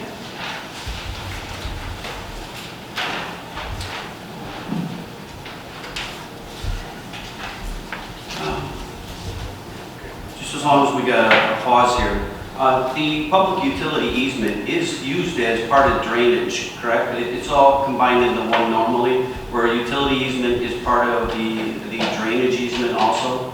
I think it's, again, I'm not a subject matter expert, but it depends on what's being proposed. So you could have a drainage easement with no utilities, and a utility easement with no drainage easement. You could have a drainage easement over 35 feet and a utility easement over 60. It could be, it just depends on what's being planned on the property and what the need is for the easement. So in this case, actually, all these utility easements, Dan, that are on this property they'll stay. The only thing we're abrogating is the drainage. It would not be uncommon for that to be Combined. Correct. Okay, yeah, because we had something else come up recently, and I thought this would be a good time to kind of cover that base. Thank you. Okay, Madam Clerk, please call the roll. Trustee Pazino? Aye. Trustee Baha? Aye. Trustee Fielko? Aye. Trustee Consolino? Aye. And Trustee Reinders? Aye. Motion carries. Consider for approval, number 22-032, an ordinance regulating the location of the village-sponsored events. So moved. Second. Discussion? Mayor, this is something that I actually brought to light for this board to consider. Basically, consulting with Carrie, we found that there were some illegalities in us having events off of the site of the village hall. So basically, what we decided was that in the future, that all events would have to come through this board in order to be approved to have anything off site.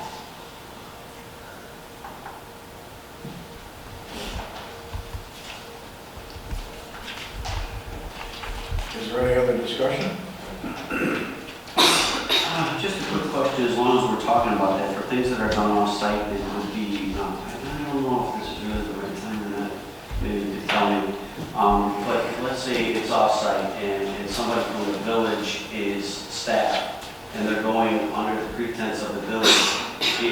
Are you talking about mostly volunteer things or things that would be co-sponsored I'm talking about financially? specific events that are sponsored by the village. Right, and within those specific events usually comes specific staff.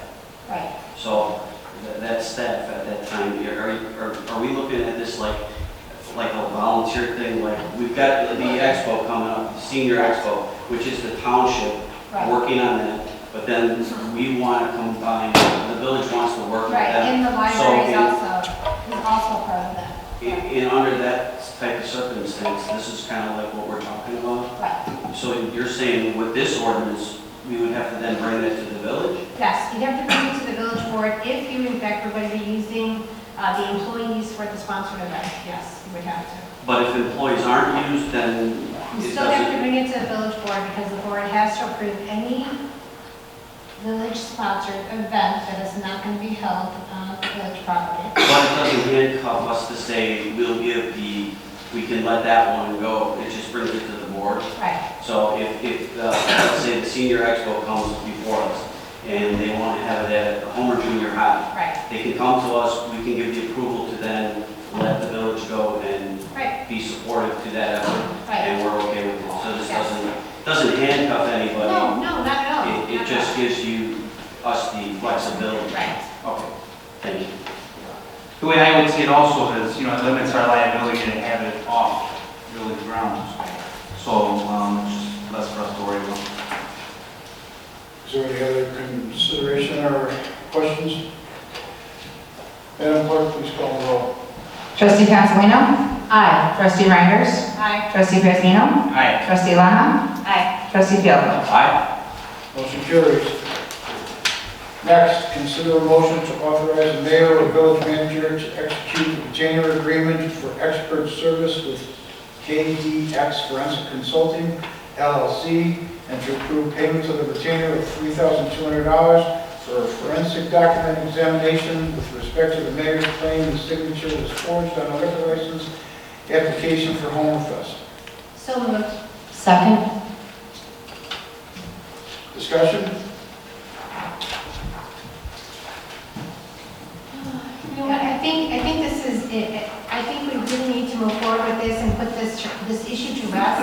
We get numerous inquiries from residents and asking us what is the outcome of this and when are we going to get to the bottom of it. And I think this way, this will actually cover everything and will give a definitive answer as to what happened.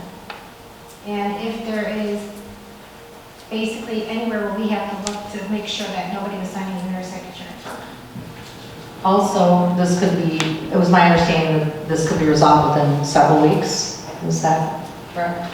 Who told you that? By hiring the hammer. Oh, this company? Jeff, where they at with the, in Will County?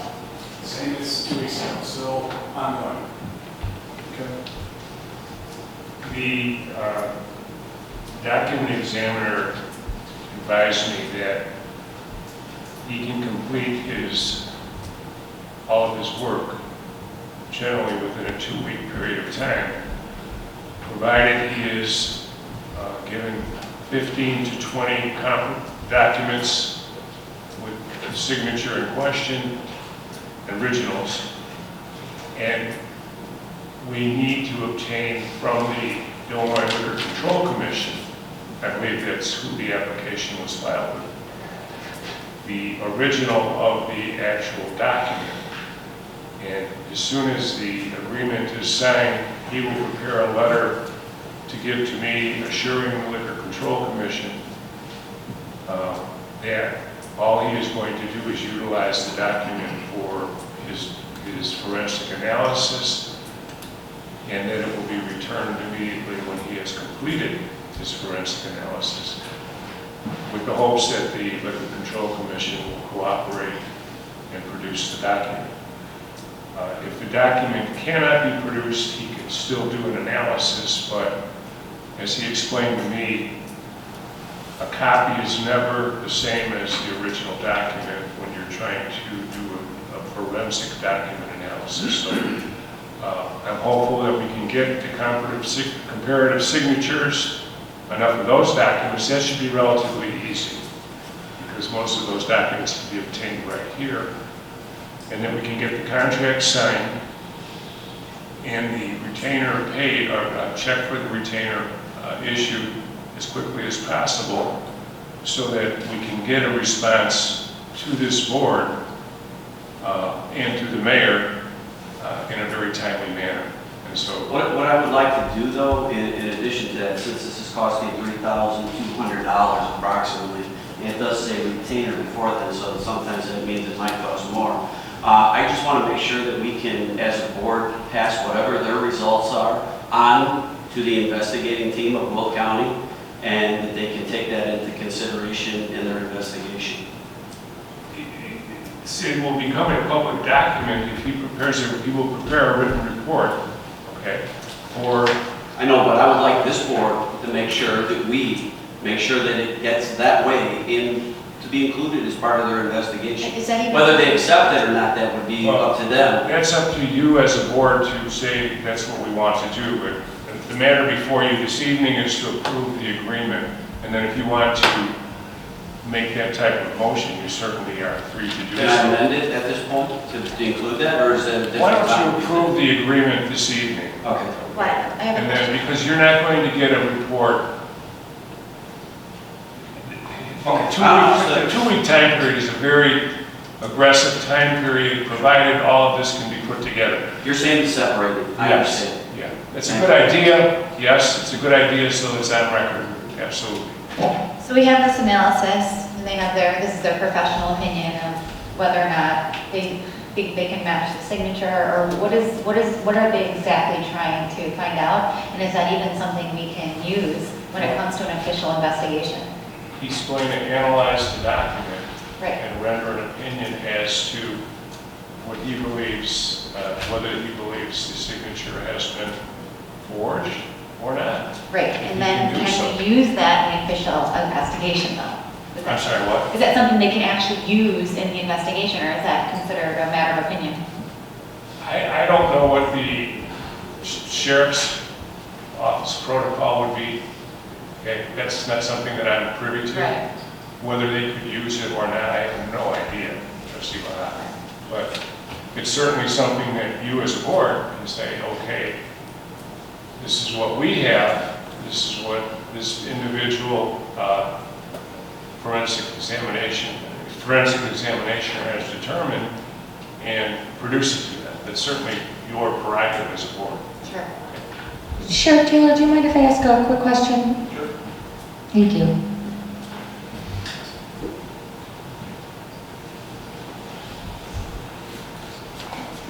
I think one of the reasons why this ordinance came about was because it was my understanding we don't have a handwriting analyst with the sheriff's department. Not one employed, but we work with the FBI and a whole bunch of Okay. different agencies to send out stuff like that. Thank you. Thanks. So then, in their own investigation, will they already be doing this? I can't really say because it's open and ongoing. They will do a complete investigation, I can assure you. Any open source or public document, they would take into account just the way the credence of it, whether they found it credible would be up to the investigators though. So anything public, they would obviously take into consideration. Thank you. Just so you're aware, and I don't know what the sheriff's office does and how it goes about doing it, but a key feature of this is two key features. One, to obtain the comparative document, or documents with the comparative signature in a quantity of 15 to 20. And two, to get the original document to be examined. If that has not been done at this point in time, this process that you're authorizing tonight, if you authorize it, will at least get, one, the comparative signatures, and hopefully initiate the process to get the original document that was allegedly forged. So that's where we're at. To my knowledge, there has been no request for the comparative documents from the sheriff's office, nor has there been a request made to the Illinois Liquor Commission for the original document. It's not to say it hasn't been done, but if it has been done, it's been done without the knowledge of the manager or myself or this board. I think that we're also trying to attempt to be more expeditious with this because we're currently saying, well, I don't know how long an average handwriting analysis would take with the sheriff's department, but we're on, what, 6, almost 7 weeks now with this investigation? No, I understand. I think this is important. I'm just, looking at, I'm annoyed that we even have to be doing this. So I'm sorry.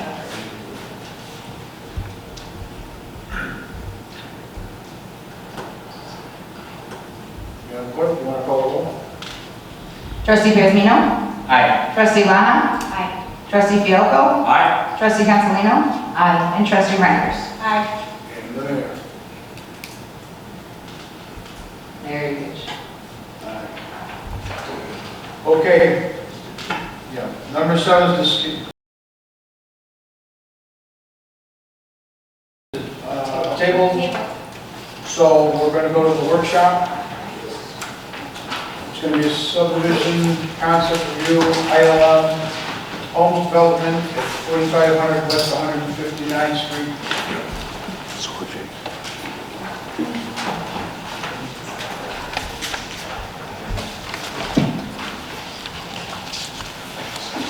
Good evening, trustees, mayor, members of the public.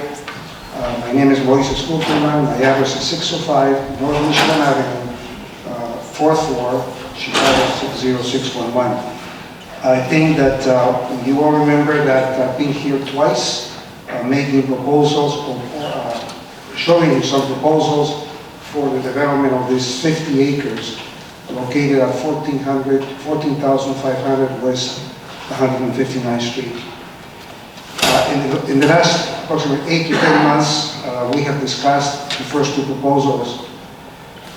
We spoke about many issues. We spoke about the fact that the townhouses, they were not, you were not of the opinion that it's a viable type of housing for the village. We also spoke about the number of units. We discussed the site plan, the fact that at the beginning of the first presentation, there was not enough commercial, was one issue. The second issue was that some of the townhouses that were adjacent to the proposed commercial, and proposed commercial is something we have to discuss. The land that I set aside for commercial, we're too close and will generate some complaints in the future. So I went back home and office, so I went back and discussed the new site plan with my land planner and my landscape architect. And then I showed you a second site that still had commercial, but had more commercial. And then I show you the townhouses that were too close, have been removed to make the commercial bigger.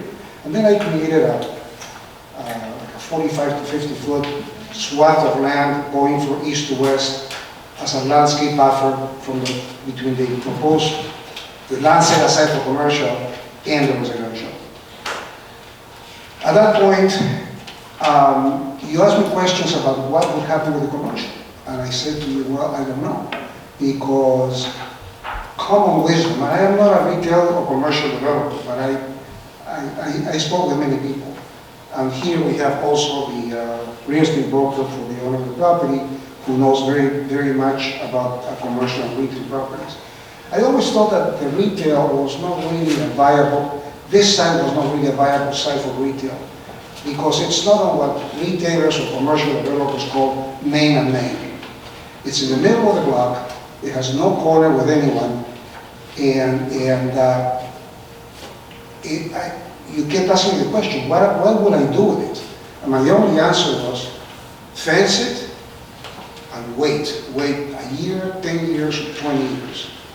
Pay the taxes, pay the insurance on the property, mow it every 6 months or however often it has to be mowed.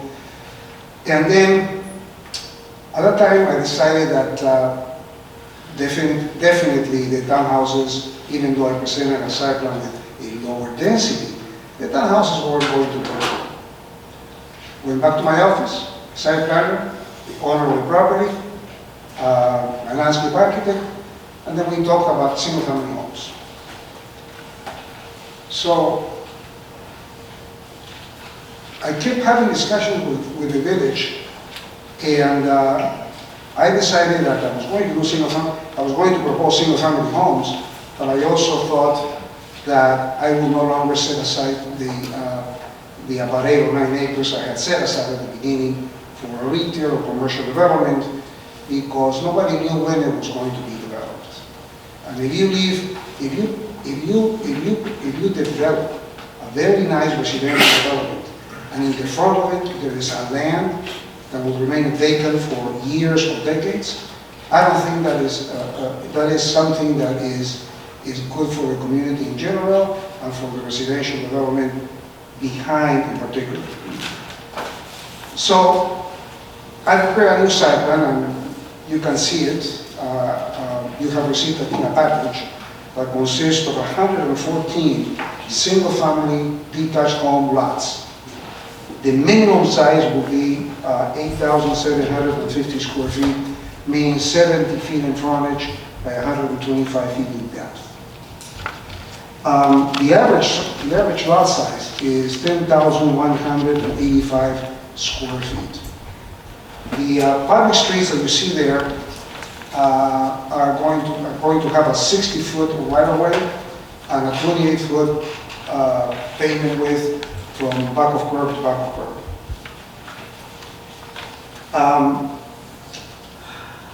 I have set aside, and this is by advice of my civil engineer, which will be Hager Engineering in Schaumburg, I have set aside about 5 acres for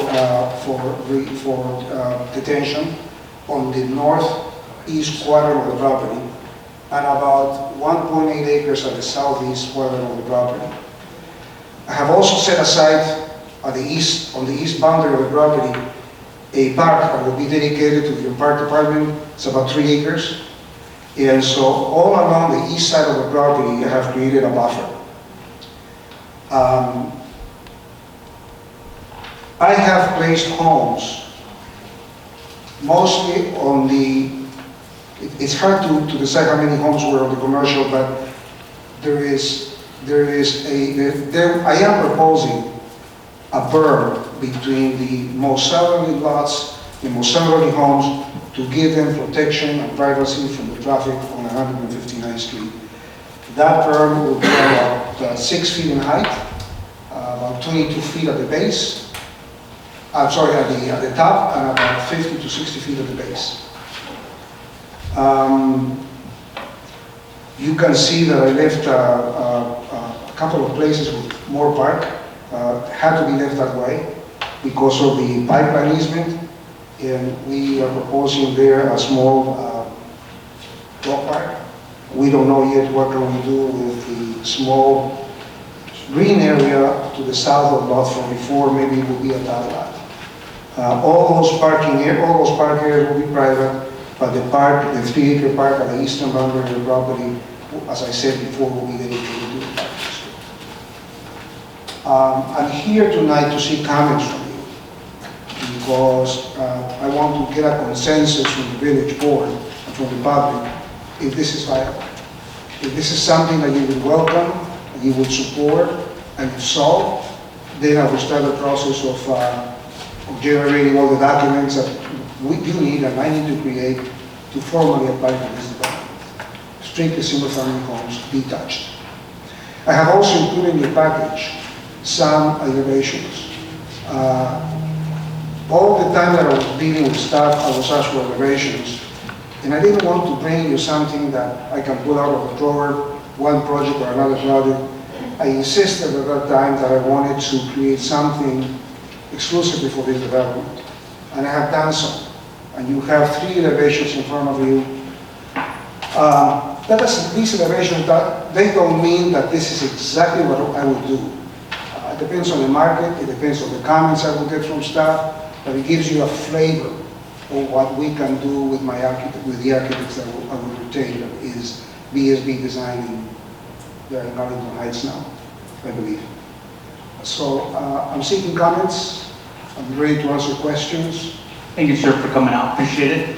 So this, the pricing, the starting price on this is $450. This is a bit higher than the last time you came out. Yes, correct? it is. Yes, it is. So the last one was how much? The last one, well, there are 2. The first one was in the high 3, in the low 3s. The second time I came here was in the mid 3s. This is in the mid 4s. So this is starting $450s and it will go up to? It's an average. Oh, it's the average. It's an average because there will be some homes that will be smaller, like 2,000 square feet. They could be 420, 430. There will be some larger homes that will be 2,800 square feet, 3,000 square feet. That could be close to 500. Now, also, these are my base prices. We charge a little bit extra for location premiums, and we also try to sell options and upgrades. And I don't know how much in options and upgrades will people buy, but that will increase the price of the unit. So starting would be, what would be? 420. 420 is the start, okay.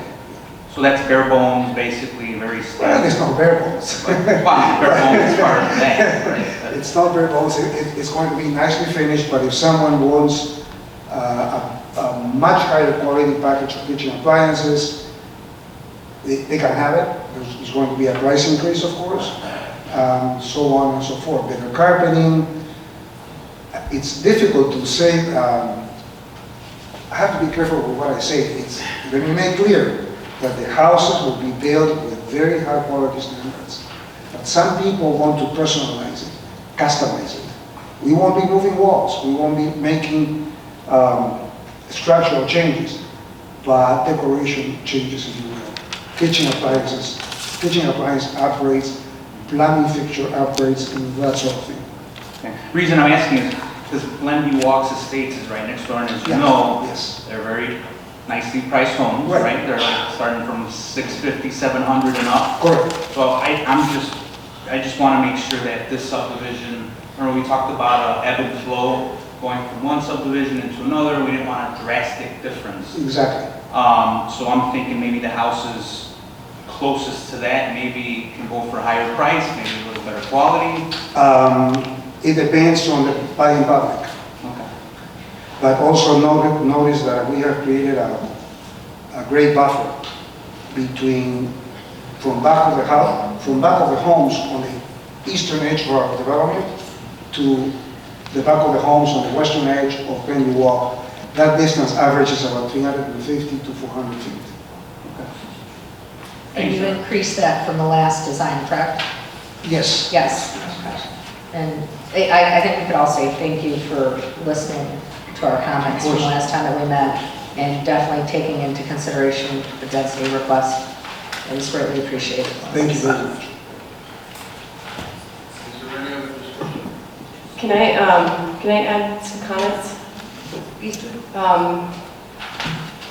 I have some notes here. So I was sitting here and I knew this afternoon I had seen an email come in, so I just frantically went into my email from the HOA president. I'm not sure if we have any residents here tonight from Glenview Walk.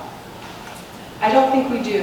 So I had a conversation with John on Friday last week, and he had not received very much commentary at all, although their board had spoken about it, and they were a little, I guess, they didn't have a strong opinion one way or the other. They had some comments. So there were some general assumptions in his email that he just sent me that said not much response.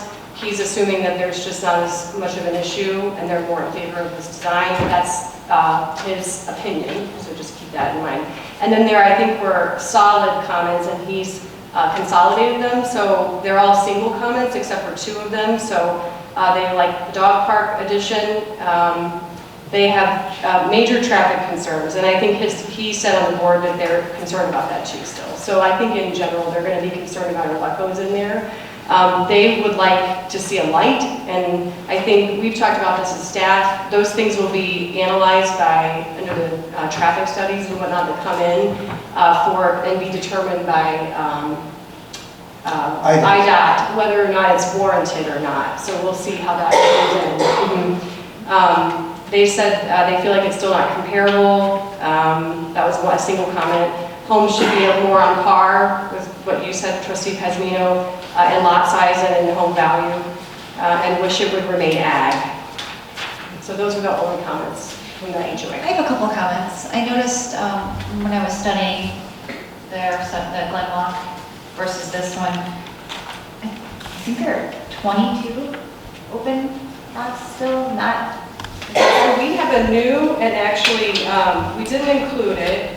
Taylor worked on it yesterday. I don't know where I put it. I feel like the last time I looked at this, there was quite a few lots that they still haven't even. There's only 6. Oh, now there's 6. So I don't know where I put my exhibit, but do you have one? Jane has one. Okay. So I had Taylor put this together for us, and it shows really all the activity that we've had over the last like 18 months, which is pretty extensive.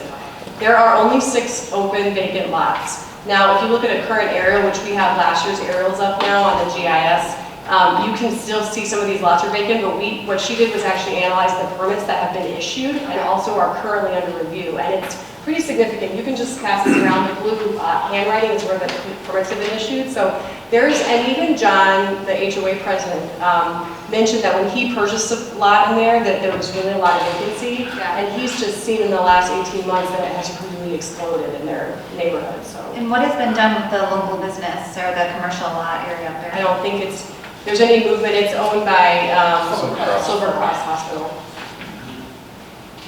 And I just was over there today at the park with my daughter, and there's about 5 or 6 homes being built. There were 15. Yeah, I was really shocked. I know. Yeah, there were 15. And what is the time frame of these permits that were just issued? There are dates. It's kind of hard to remember.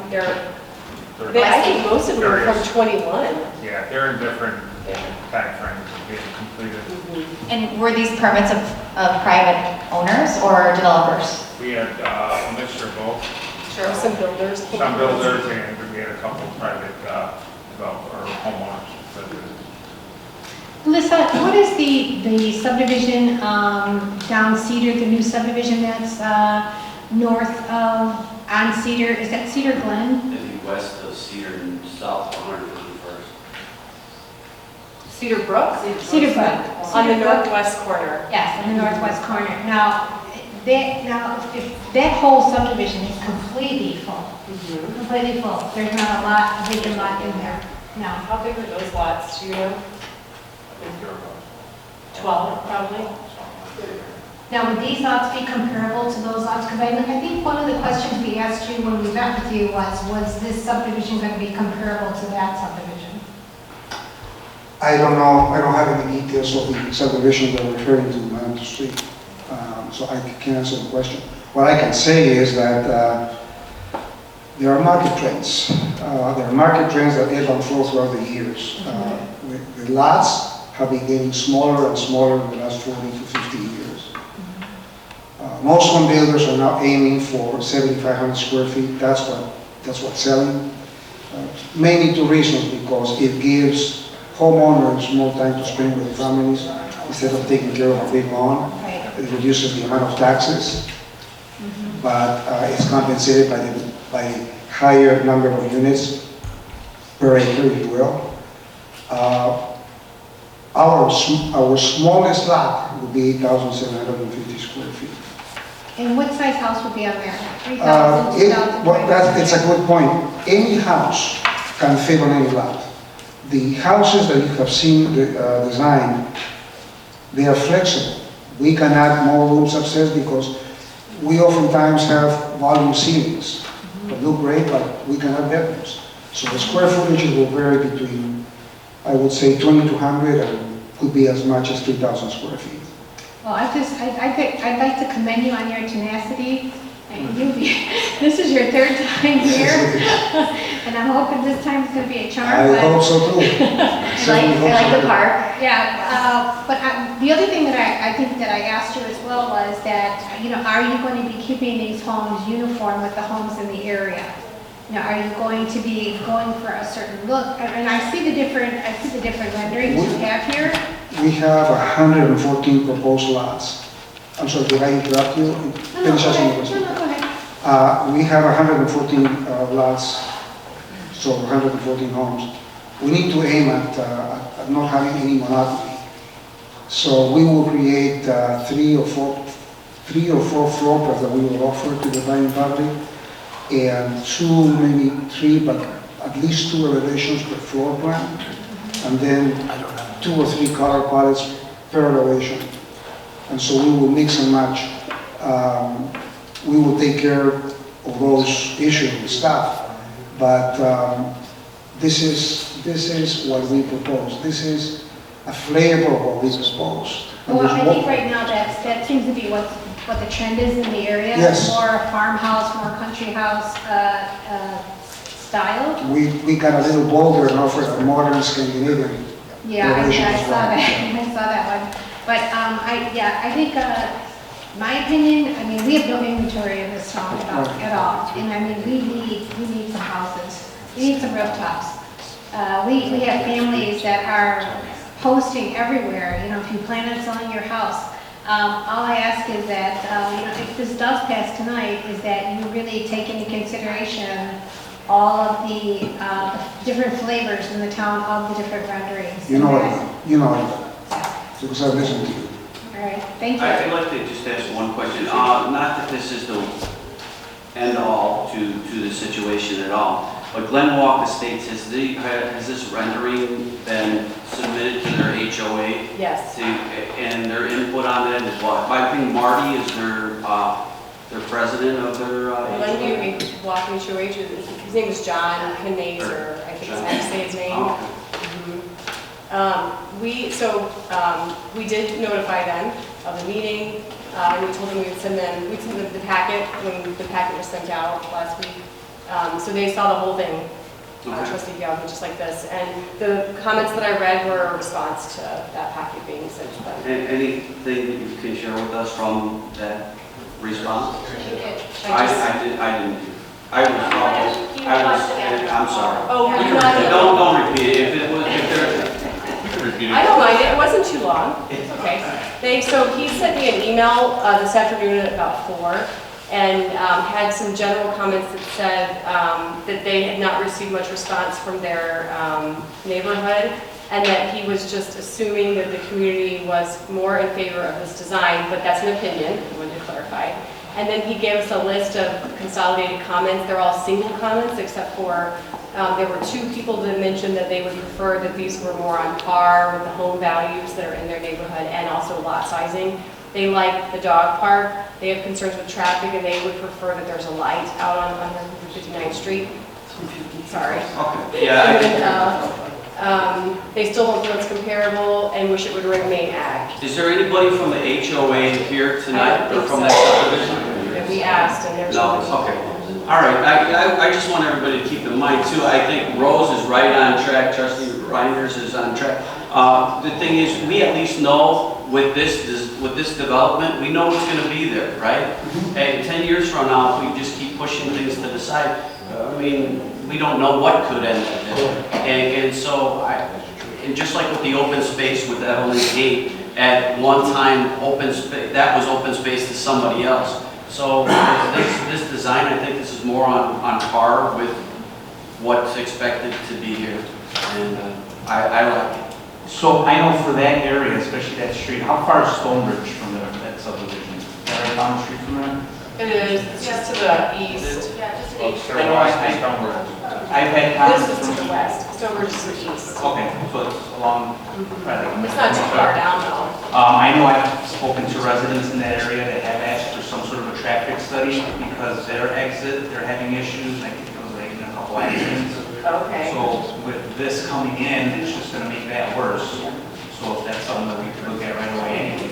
I think it's important to point out we're going to need that anyway. I mean, if this has been designated our business corridor, we're going to need that anyway. If I was only to have one negative comment, I myself, just personally, the Scandinavian style, I don't care. Okay. Some people may like it. Some of my home buyers may like it. I want to make a comment on something, perhaps it has gone unnoticed, that this proposed plan visualizes expanding Hitler Drive to be a full right-of-way. Because right now it's only a half right-of-way. So that will ease traffic. Perhaps some people who are making comments about traffic, they are visualizing more cars coming in and out on the half right-of-way, but this will be a full right-of-way. I intend to complete it. That's part of the plan. Mayor Yukich, what do you think? Well, I like the concept. I do wish that we had the commercial on the front, but I understand that they haven't put a lot of commercial down the road, so I'm okay with it. Thank you. Can I ask a specific question for feedback, just so that I have good direction on the architecture? Trustee Reinders, you were really the only person who addressed, well, except for Trustee Galvin, who said doesn't like the Scandinavian, but like, I think what I was hearing you say is that you like a mix of architecture. I know it's not that I like a mix of architecture. What I'm saying is that the last couple subdivisions that have been built in our area, even towards Lamont, like if you look at 131st and Parker, that seems to be the same model of that's Yeah, you know, and that seems to be the trend, and a lot of people seem to be going towards that trend. So that's what I'm asking. I'm asking, is the trend going to be along those lines, or is it going to be something completely different? The trend would be mostly traditional architectural, you know, farmhouse, Cape Cods. Yeah. Oh, I forgot to say something about the Cape Cods. I'll get to it in a second, but I wanted to address the comments of the gentleman to your left. You know, the Scandinavian elevation, this is just a flavor. If everybody objects to it, you know, we can come up with others. One important thing that I forgot to mention is that we are going to offer a floor plan with a primary bedroom on the ground floor and 2 bedrooms upstairs. Yes. That will be a 2-story house, and that floor plan can fit anywhere, in the smallest lot or in the largest lot, obviously. So I want you to be aware of it. We will offer it, and you know, people that want to stay in the community, that want to downsize and have a primary bedroom on the ground floor for the future, it will be available. I think that ground floor bedroom would appeal greatly to seniors, which is what we're trying to draw in, or empty nesters. Trustee Fialco, our favorite topic of characteristics and accents. Do you want to be the one to stress that one? Yes, please. We're very partial to lots of characteristics that are very distinct. You know, when you're showing us the farmhouse, not so much the Scandinavian, when you said Cape Cod, we really do like that architectural style a lot from when we've seen it presented to us before. And then what was the other one? It was called mountain style, that we all kind of really found attractive. But definitely something that makes each house, you know, if you're going to have 3 or 4 different styles, if they've got very unique features or accents, we feel that that's more appealing and keeps more with, instead of everything looking the same, and then we end up like another suburb. Thank you. So I agree. I like the variation of different styles. I think that's really important. I appreciate you coming back and listening to a lot of our feedback from last time. I love the park. I love the dog park. Still looking at a little bit density and towards the back of the subdivision is kind of where I'm at right now, but I still like the concept, and I don't, in my opinion, I think this is nice. thank you. All right, if there's no other questions, they have a cow meeting set up for September 22nd. Oh, wait, it's 2021. No, still say. So, we're not going to vote on this, and we're not going to okay anything yet tonight. But does everyone have their questions answered? And if not, if you would like to talk to him, I would like to ask one more question, perhaps start with this one. One of the concerns is the filament, the extension of the filament, sanitary sewer line. How is that coming along the board? The expense, the line item in the budget, and when is it, do you expect to start? Right, he's speaking about the Cedar Road extension of the Fitterman sanitary sewer. And we have from the consultant a preliminary route, and they are now working with utility companies and pipeline companies, and a wetland study is going on to fine-tune and understand more about how that route will take place. We've talked to property owners that will be impacted. The plan is to go out to bid this fall for the project and to have it constructed next year. Like late spring next year, early spring, late spring? For probably, yeah, a start. Okay, thank you. So, before I leave, I want to ask you one simple question. Should I proceed with this?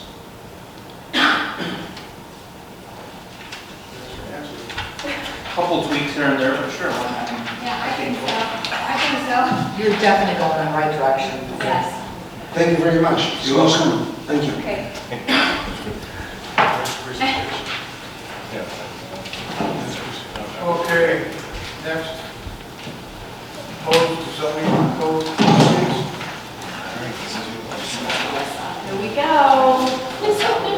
bet yes, because you expect that word. No, Joe's not backing me up.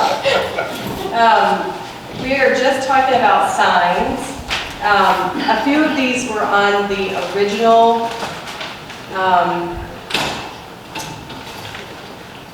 list of zoning codes that we went over in February, but then we came back, after we kind of highlighted all of them, we came back and we brought to you a few of them, and this is the second round. I'm gonna run through those really quickly because I think I know where you guys stand on them, but I just want to make sure that we're clear. And then there's a few that I talked with Taylor since we were talking about signs anyways, I just had to throw them in here. Because if we're going to touch the sign code, it would be nice to fix some of the things that we're having issues with. Go ahead. Jonathan. You don't have to hold this. I'm not going to read through this. Sorry. Okay. You just want to. No, you're good. So the first one is, and we talked about this before, is increasing the allowable copy area for manual changeable message boards. This is the one like you did for recently for library. Okay. Where staff has identified that our zoning code is pretty restrictive in regards to the allowable copy area. So we've looked at other municipalities, and the recommendation from our staff is that we would allow up to 50% of the total sign copy area to be in manual changeable message board. And this is, I think the library got 55%, I'm pretty sure is what their number was. Are there any comments on this? No? Support? Yes. Moving right along. Number 2 is another one that we reviewed already, which is like the library sign, also like the megaplex sign that we authorized, which is allowing a full-size canopy sign as a wall sign. So if a business wanted to put their wall sign, a full-size wall sign on their wall, they could, but if they wanted to put one on the canopy, they could also do it on the canopy. This is a trend, it's very common, it's popular right now. My recommendation is staff only because I think there can be sign clutter. So having a full-size wall sign and a full-size canopy sign can sometimes be a little much on a building. So my recommendation is just to allow one or the other as a single wall sign. Are there any questions on this one? Comments, issues? Good? Yeah. These are not numbered correctly, which is hilarious. So. Just while we're between pages here, most recently I had Attorney Horvath take a look at the sign ordinance. And I know we're not going into too much depth here, but my understanding is we have one of the most complicated sign ordinances on the books. And I don't want to fractionalize our process here and only do things halfway. I would like to make sure that we do things the right way. And if we're working on this, if we have to change the whole sign ordinance from front to back, now would be the time to do that. And being that I've got the input that this is it just is a mess, I think this is maybe the time to address that. I know we're going page by page, and that's all well and good, but I don't want this to be the final stamp and just say, okay, we're done. So that's kind of like where I'm at. Now we can go to page what? Okay.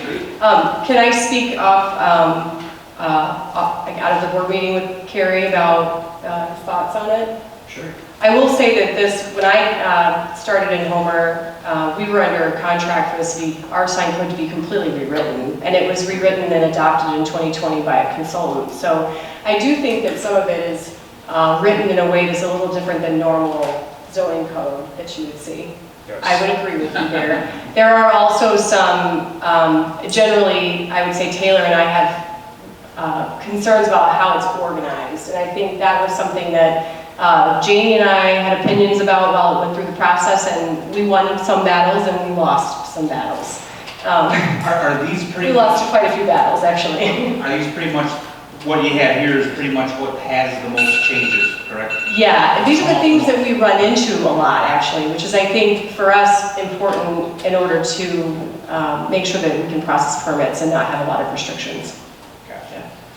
But I actually do agree with you, Trustee Fialco. But that's a big effort to undertake, and I am open to talking about it, but I also think that we have other big ordinances that we need to address too, so I don't, yeah. Well, in my opinion is do it right the first time, and this would be the first time for me, so I'd rather do it right the first time, and we can work with Attorney Horvath and his input, and to the confusion that he even saw in our ordinance, and we can make it right the first time. Sure. I know it might take a little bit longer, but it beats having to come back to it 5 times. So that would be my opinion. Probably I'm going in the wrong direction. They're not numbered.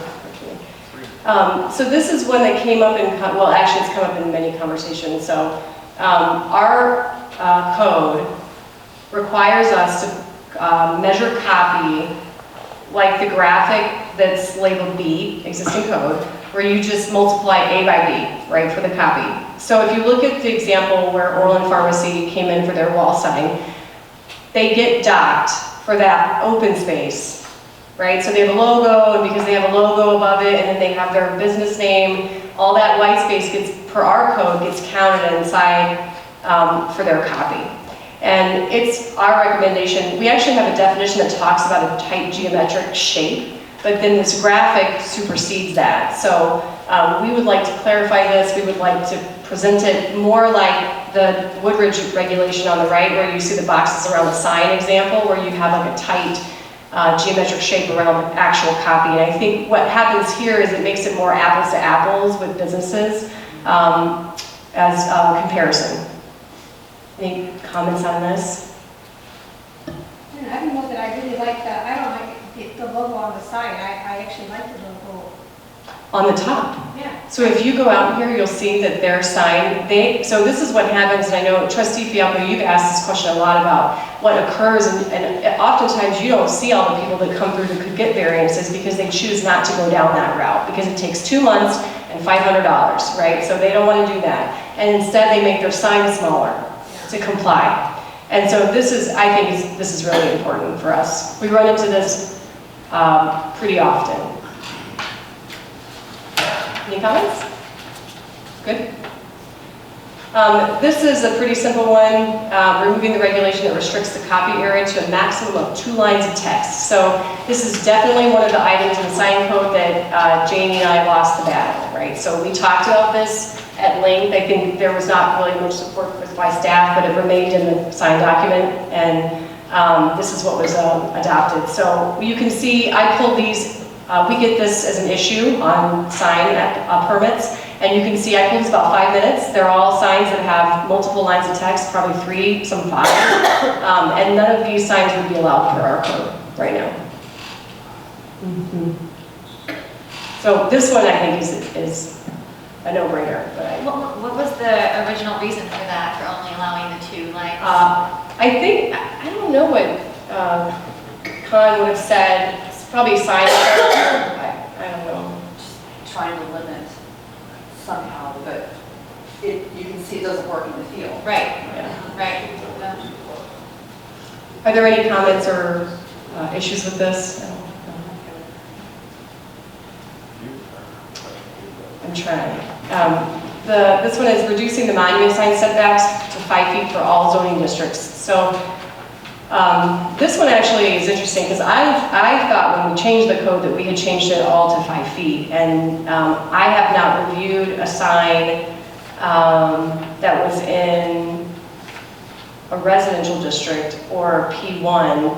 Taylor's been doing that, except for the library sign, which complied anyway. So, but the code, there's some regulation in the front of the code in the general section that says that it's only in business districts. And we have a history here of granting lots of variances for sign setbacks, and I have no problem with this. The only thing that I've noticed in other districts is that sometimes, or other villages, is that sometimes they have bigger setbacks on the sides if it's adjacent to another property. So I don't know if you have any opinions about that. But I do see that Romeoville, Lyle, Frankfurt, a lot of them have the side setbacks that are greater.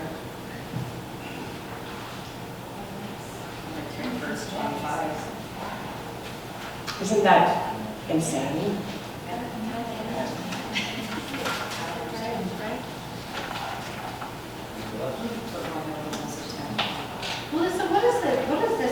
for the sign at Kevin Tucker's? Oh, I don't know. Because it Oh, the seems like monument it's sign? seems Is it like really it's close? really far back. Oh, far. So our setback used to be 15. Oh. And it got changed, so the business setback got changed to 5 when we updated the sign code, but the public zoning districts and the residential zoning districts are still at 10. And I'd like to bring those in line. The other reason why I like this is because it's just really easy to execute. You know, the sign companies understand our code, there's one regulation, the planners know how to review it, it's really simple, so. Yeah. Any comments on this? Concerns? This is another one I think is really simple. We have regulation that says you have to mount wall signs on a multi-tenant building on a central horizontal line. And I would like to add some simple language that says, unless deemed aesthetically pleasing appropriate by planning and zoning director or the department. And this is an example of, we have a number of buildings like this that have architecture that vary, and the location of that horizontal line would not be applicable here. And this would technically require variance if they wanted to. And again, we do run into this, and oftentimes they are just trying to move it. And I think that we shouldn't do that. Yeah, I like this because I kind of like the idea of having the varied architecture instead of it being completely a box. Right. So I think this would allow for that. It makes it more, gives it character. Right. I think it's appropriate that I can determine if there's a need to vary from the horizontal restriction. I thought you said you don't think we should do it. No, I do think, yeah, we should do it. Are there any concerns with this? Comments? No. Thank you. Amortization? Oh, I'm sorry, I forgot that I don't have a slide on it. So there was one other item that I thought we should talk about because it's a pretty big topic, and oftentimes staff just brings it up. It's this huge project sitting in front of us, and I want to make sure that I know direction from you. I kind of feel like I know what you guys will say, so we've talked about it a little bit. In our code, there's an amortization process, and it requires that any non-conforming sign in the village be brought into conformance by 2026. And so what that means is that staff, so we did hire an intern to do an inventory of all of our signage. We have not analyzed all of it because it's significant, hundreds of signs. So, but I can tell you that just by looking at some of the signage that we got in there, just on a brief overview, and just from seeing it in the field, it's a significant amount of signage. And you're talking about business owners trying to, and I'm not trying to sway one way or the other, but it's a big endeavor, and it's also going to be, I think, costly to our business community. So I think this was definitely something that the previous board wanted on in the sign code, yes. And I don't know much history beside that, so I don't know how you guys feel, and I'd love to hear your comments on the program. That was, we did speak about that, and that was one that I felt kind of strongly about. So when you say amortization, basically they have a certain time to change the sign. And I know there's some signs in town, not to mention names, but very expensive ones that do not fit the current ordinance because they got grandfathered in. Correct. They shouldn't have to get rid of this. And, you know, especially now, a lot of businesses, they have other expenses that they're incurring, and then, you know, we're going to require them to get rid of their sign.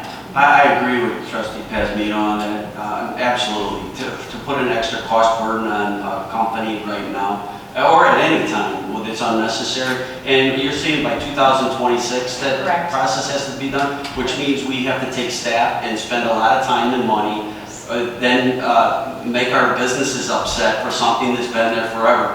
Would it be your recommendation to go back to that and maybe remove that from the code? Correct. Yeah, maybe we could look at doing that. What about the businesses that have already done that? What about the businesses that have already had to do that though? We have not, we haven't Had any? forced the hand of anyone yet. So really, it's just, if you come in to build a new sign, you have to build, like if you're building brand new, you have to come into compliance. Going forward. And in the meantime, we'll hone out a new sign ordinance that will fit and make like company. What I like is, and what I was talking about a little bit earlier, and I was talking more specifically about is temporary signs and political signs too. In that verbiage, in there is very, it's very confusing, and it's hard to do, protect First Amendment rights with signage, and then fit these temporary signs and political signs in there also. Now, I know there's a 30-day time period on political signs, but yet then there's some complications with that, and I would guess that Attorney Corbett would be able to help with that as he helped me with that. Thank you. Is there any old business? Mr. Mayor, I do just a reminder, at the last board meeting on the 13th, the board tabled an item related to business licenses and penalties. Just want to make sure that was still on the radar for any upcoming meetings.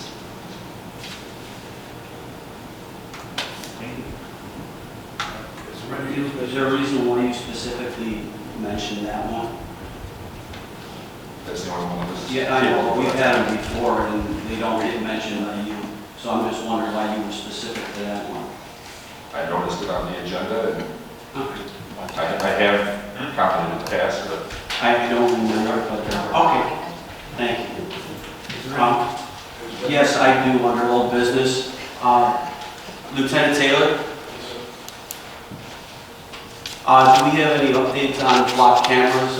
Any more, as far as I know, currently there's only 2 still installed. Any updates with the 2 that are installed as far as solving any crime? no. Thank you. And yes, Dan, we only have 2 still installed. I just actually got admin rights to it the other day, so I'll keep monitoring it for you. Thank you. Can I ask if we can speak a little bit off the cuff with a little bit of old business here? We were asking that we can discuss a little bit about the roof on the village hall. We as staff have a little bit of concerns. We just kind of want to get your consensus of the thoughts on moving forward with some of the roofing. Because times is the essence, and we're going into the winter months, and to put a roof in the winter months would kind of be difficult for us.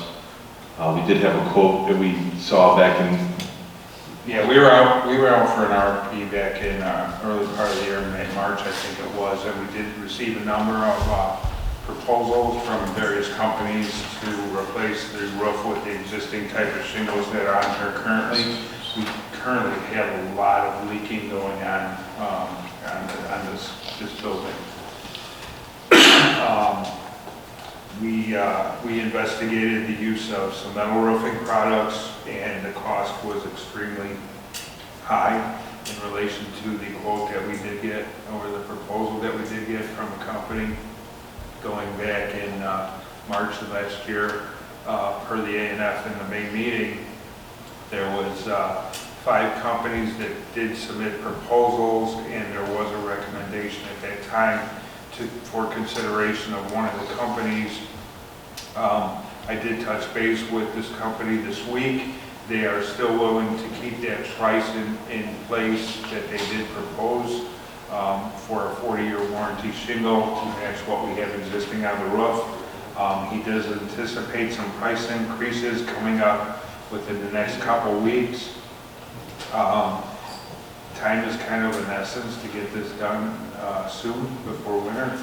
And I think it should be considered as a priority item. Joe, in the price on that one that we're talking about was what? Because that didn't include the fascia, and I believe in A&S what we talked about is to get things done right the first time, once again, and that would be including to get the fascia done, along with doing either a combination of metal and asphalt shingles or all asphalt, depending on what everybody thought was best in A&F. But you're right, it's getting to a point where we're getting close and we need to get it done. But the price without the fascia being done on this building is what on your bid? It was $99,475. Right, and we have a budget right now, $250,000 to use as improvements for this building.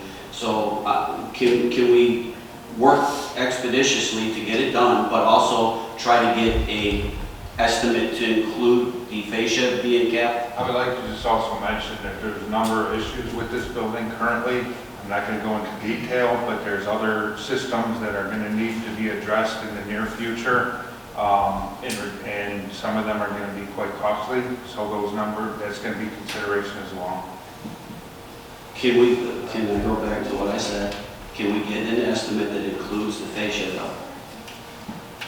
We could do that, sure. Okay.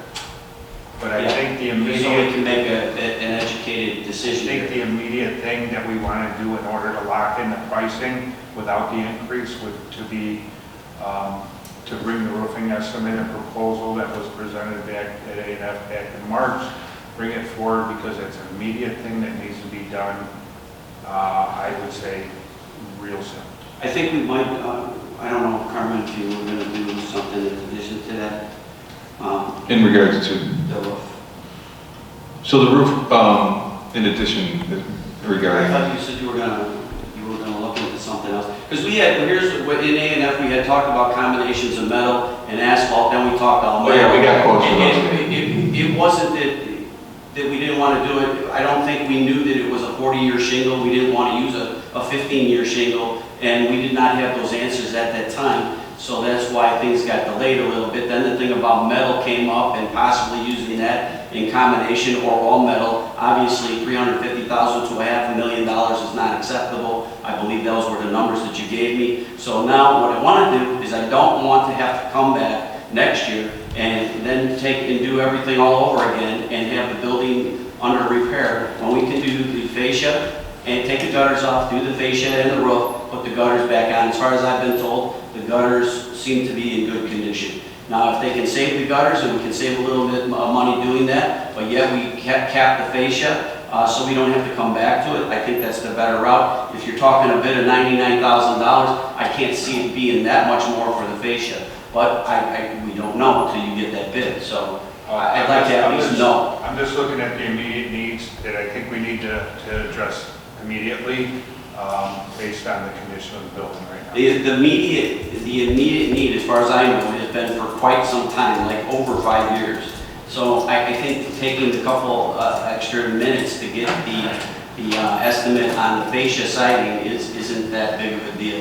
Not that we're trying to slow it down, but I don't think it should take that much time to get that extra bid put in there to see what it would cost. Hey, Joe, the roofing company that provided the quote for the roof, do they also do fascia? Usually they do. The reason I'm saying maybe we could lock in the roof part and then, because you're saying we might lose the good price that we have now, they might increase it if we don't lock it right now. That's correct. So if we ask them, say, hey, we're locking in the roof, give us a good price in the fascia and let's get that done, is that a possibility? I understand and respectfully what you're is here, but I think the immediate need here is because of the amount of leaks we have in this building, is we need to address the roof now. That's what I said, like. Based on cost, based on a potential price increase. I understand the fascia and soffit are a desire. I understand the long-term longevity of the building that will probably help that, but I think the roof right now needs to be addressed the time of the year to get this done now without the additional price increase. We need to address it now because I think if we delay it, it's only going to cause more damage to the building. I think what Trustee Pasmino was saying makes sense. He said lock in the price on the roof. They do aluminum siding too. So ask them what that price is while they're doing it, because when you take the roof off, I put a couple roofs on it, help friends, I did it myself. When you do fascia, the fascia has to go on first, and then the roof seamlessly goes with that, and then the gutters. So you don't want to have to go back and do it again. So getting that extra price, Joe, I don't think should be that big, that complicated. Doing what Trustee Pasmino said, get the price locked in, find out what the extra cost would be, and just let us know. Dan, we'll get the price and we'll lock it in. But there are some immediate needs with the building. There's offices that we can't use at the moment because they're leaking. There's some mold issues that we have in the building.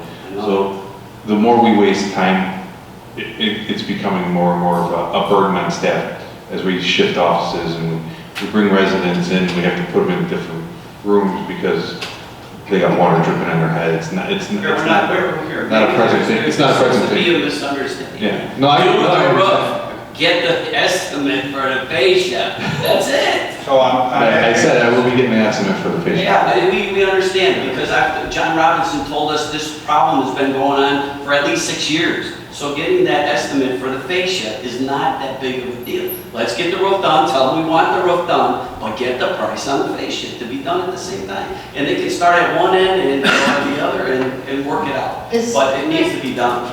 Can I ask the question, Joe? When they originally came out and said the roof had to be replaced, did they say that the soffit and the fascia had to be replaced as well? They did not. Okay, that's. Rose, normally you replace the fascia. I understand that, but I just wanted to ask the question. I know you did, but you do normally do that all at one time. And what you don't want to do is have to come back and do that after the Does roof. this have to go back before A&R? Well, A&F was canceled for August 3rd. We don't have all this time. What I would ask is that I bring this proposal that I currently have from this company back to the board for a decision at the next meeting and approval. You go straight to, yeah, sure. Yep. And we will then get a price for the soffit and fascia as well. You can't do the roof without doing. Right, lock into the price on the roof, Joe, absolutely. But to find out the You extra. can get the extra cost as well. Maybe they'll give you a better price too. Yeah, especially since it's the same company. Like I said, the roof covering itself is the immediate need. Soffit and fascia is more of a cosmetic, long-term maintenance issue. But I would really recommend we get this roof done. We agree. Cool. Okay. Thank you. Is there any other business? No. Terry, do we have an executive session? No, I don't have anything. Thank you. Eric, you got it? No, sir.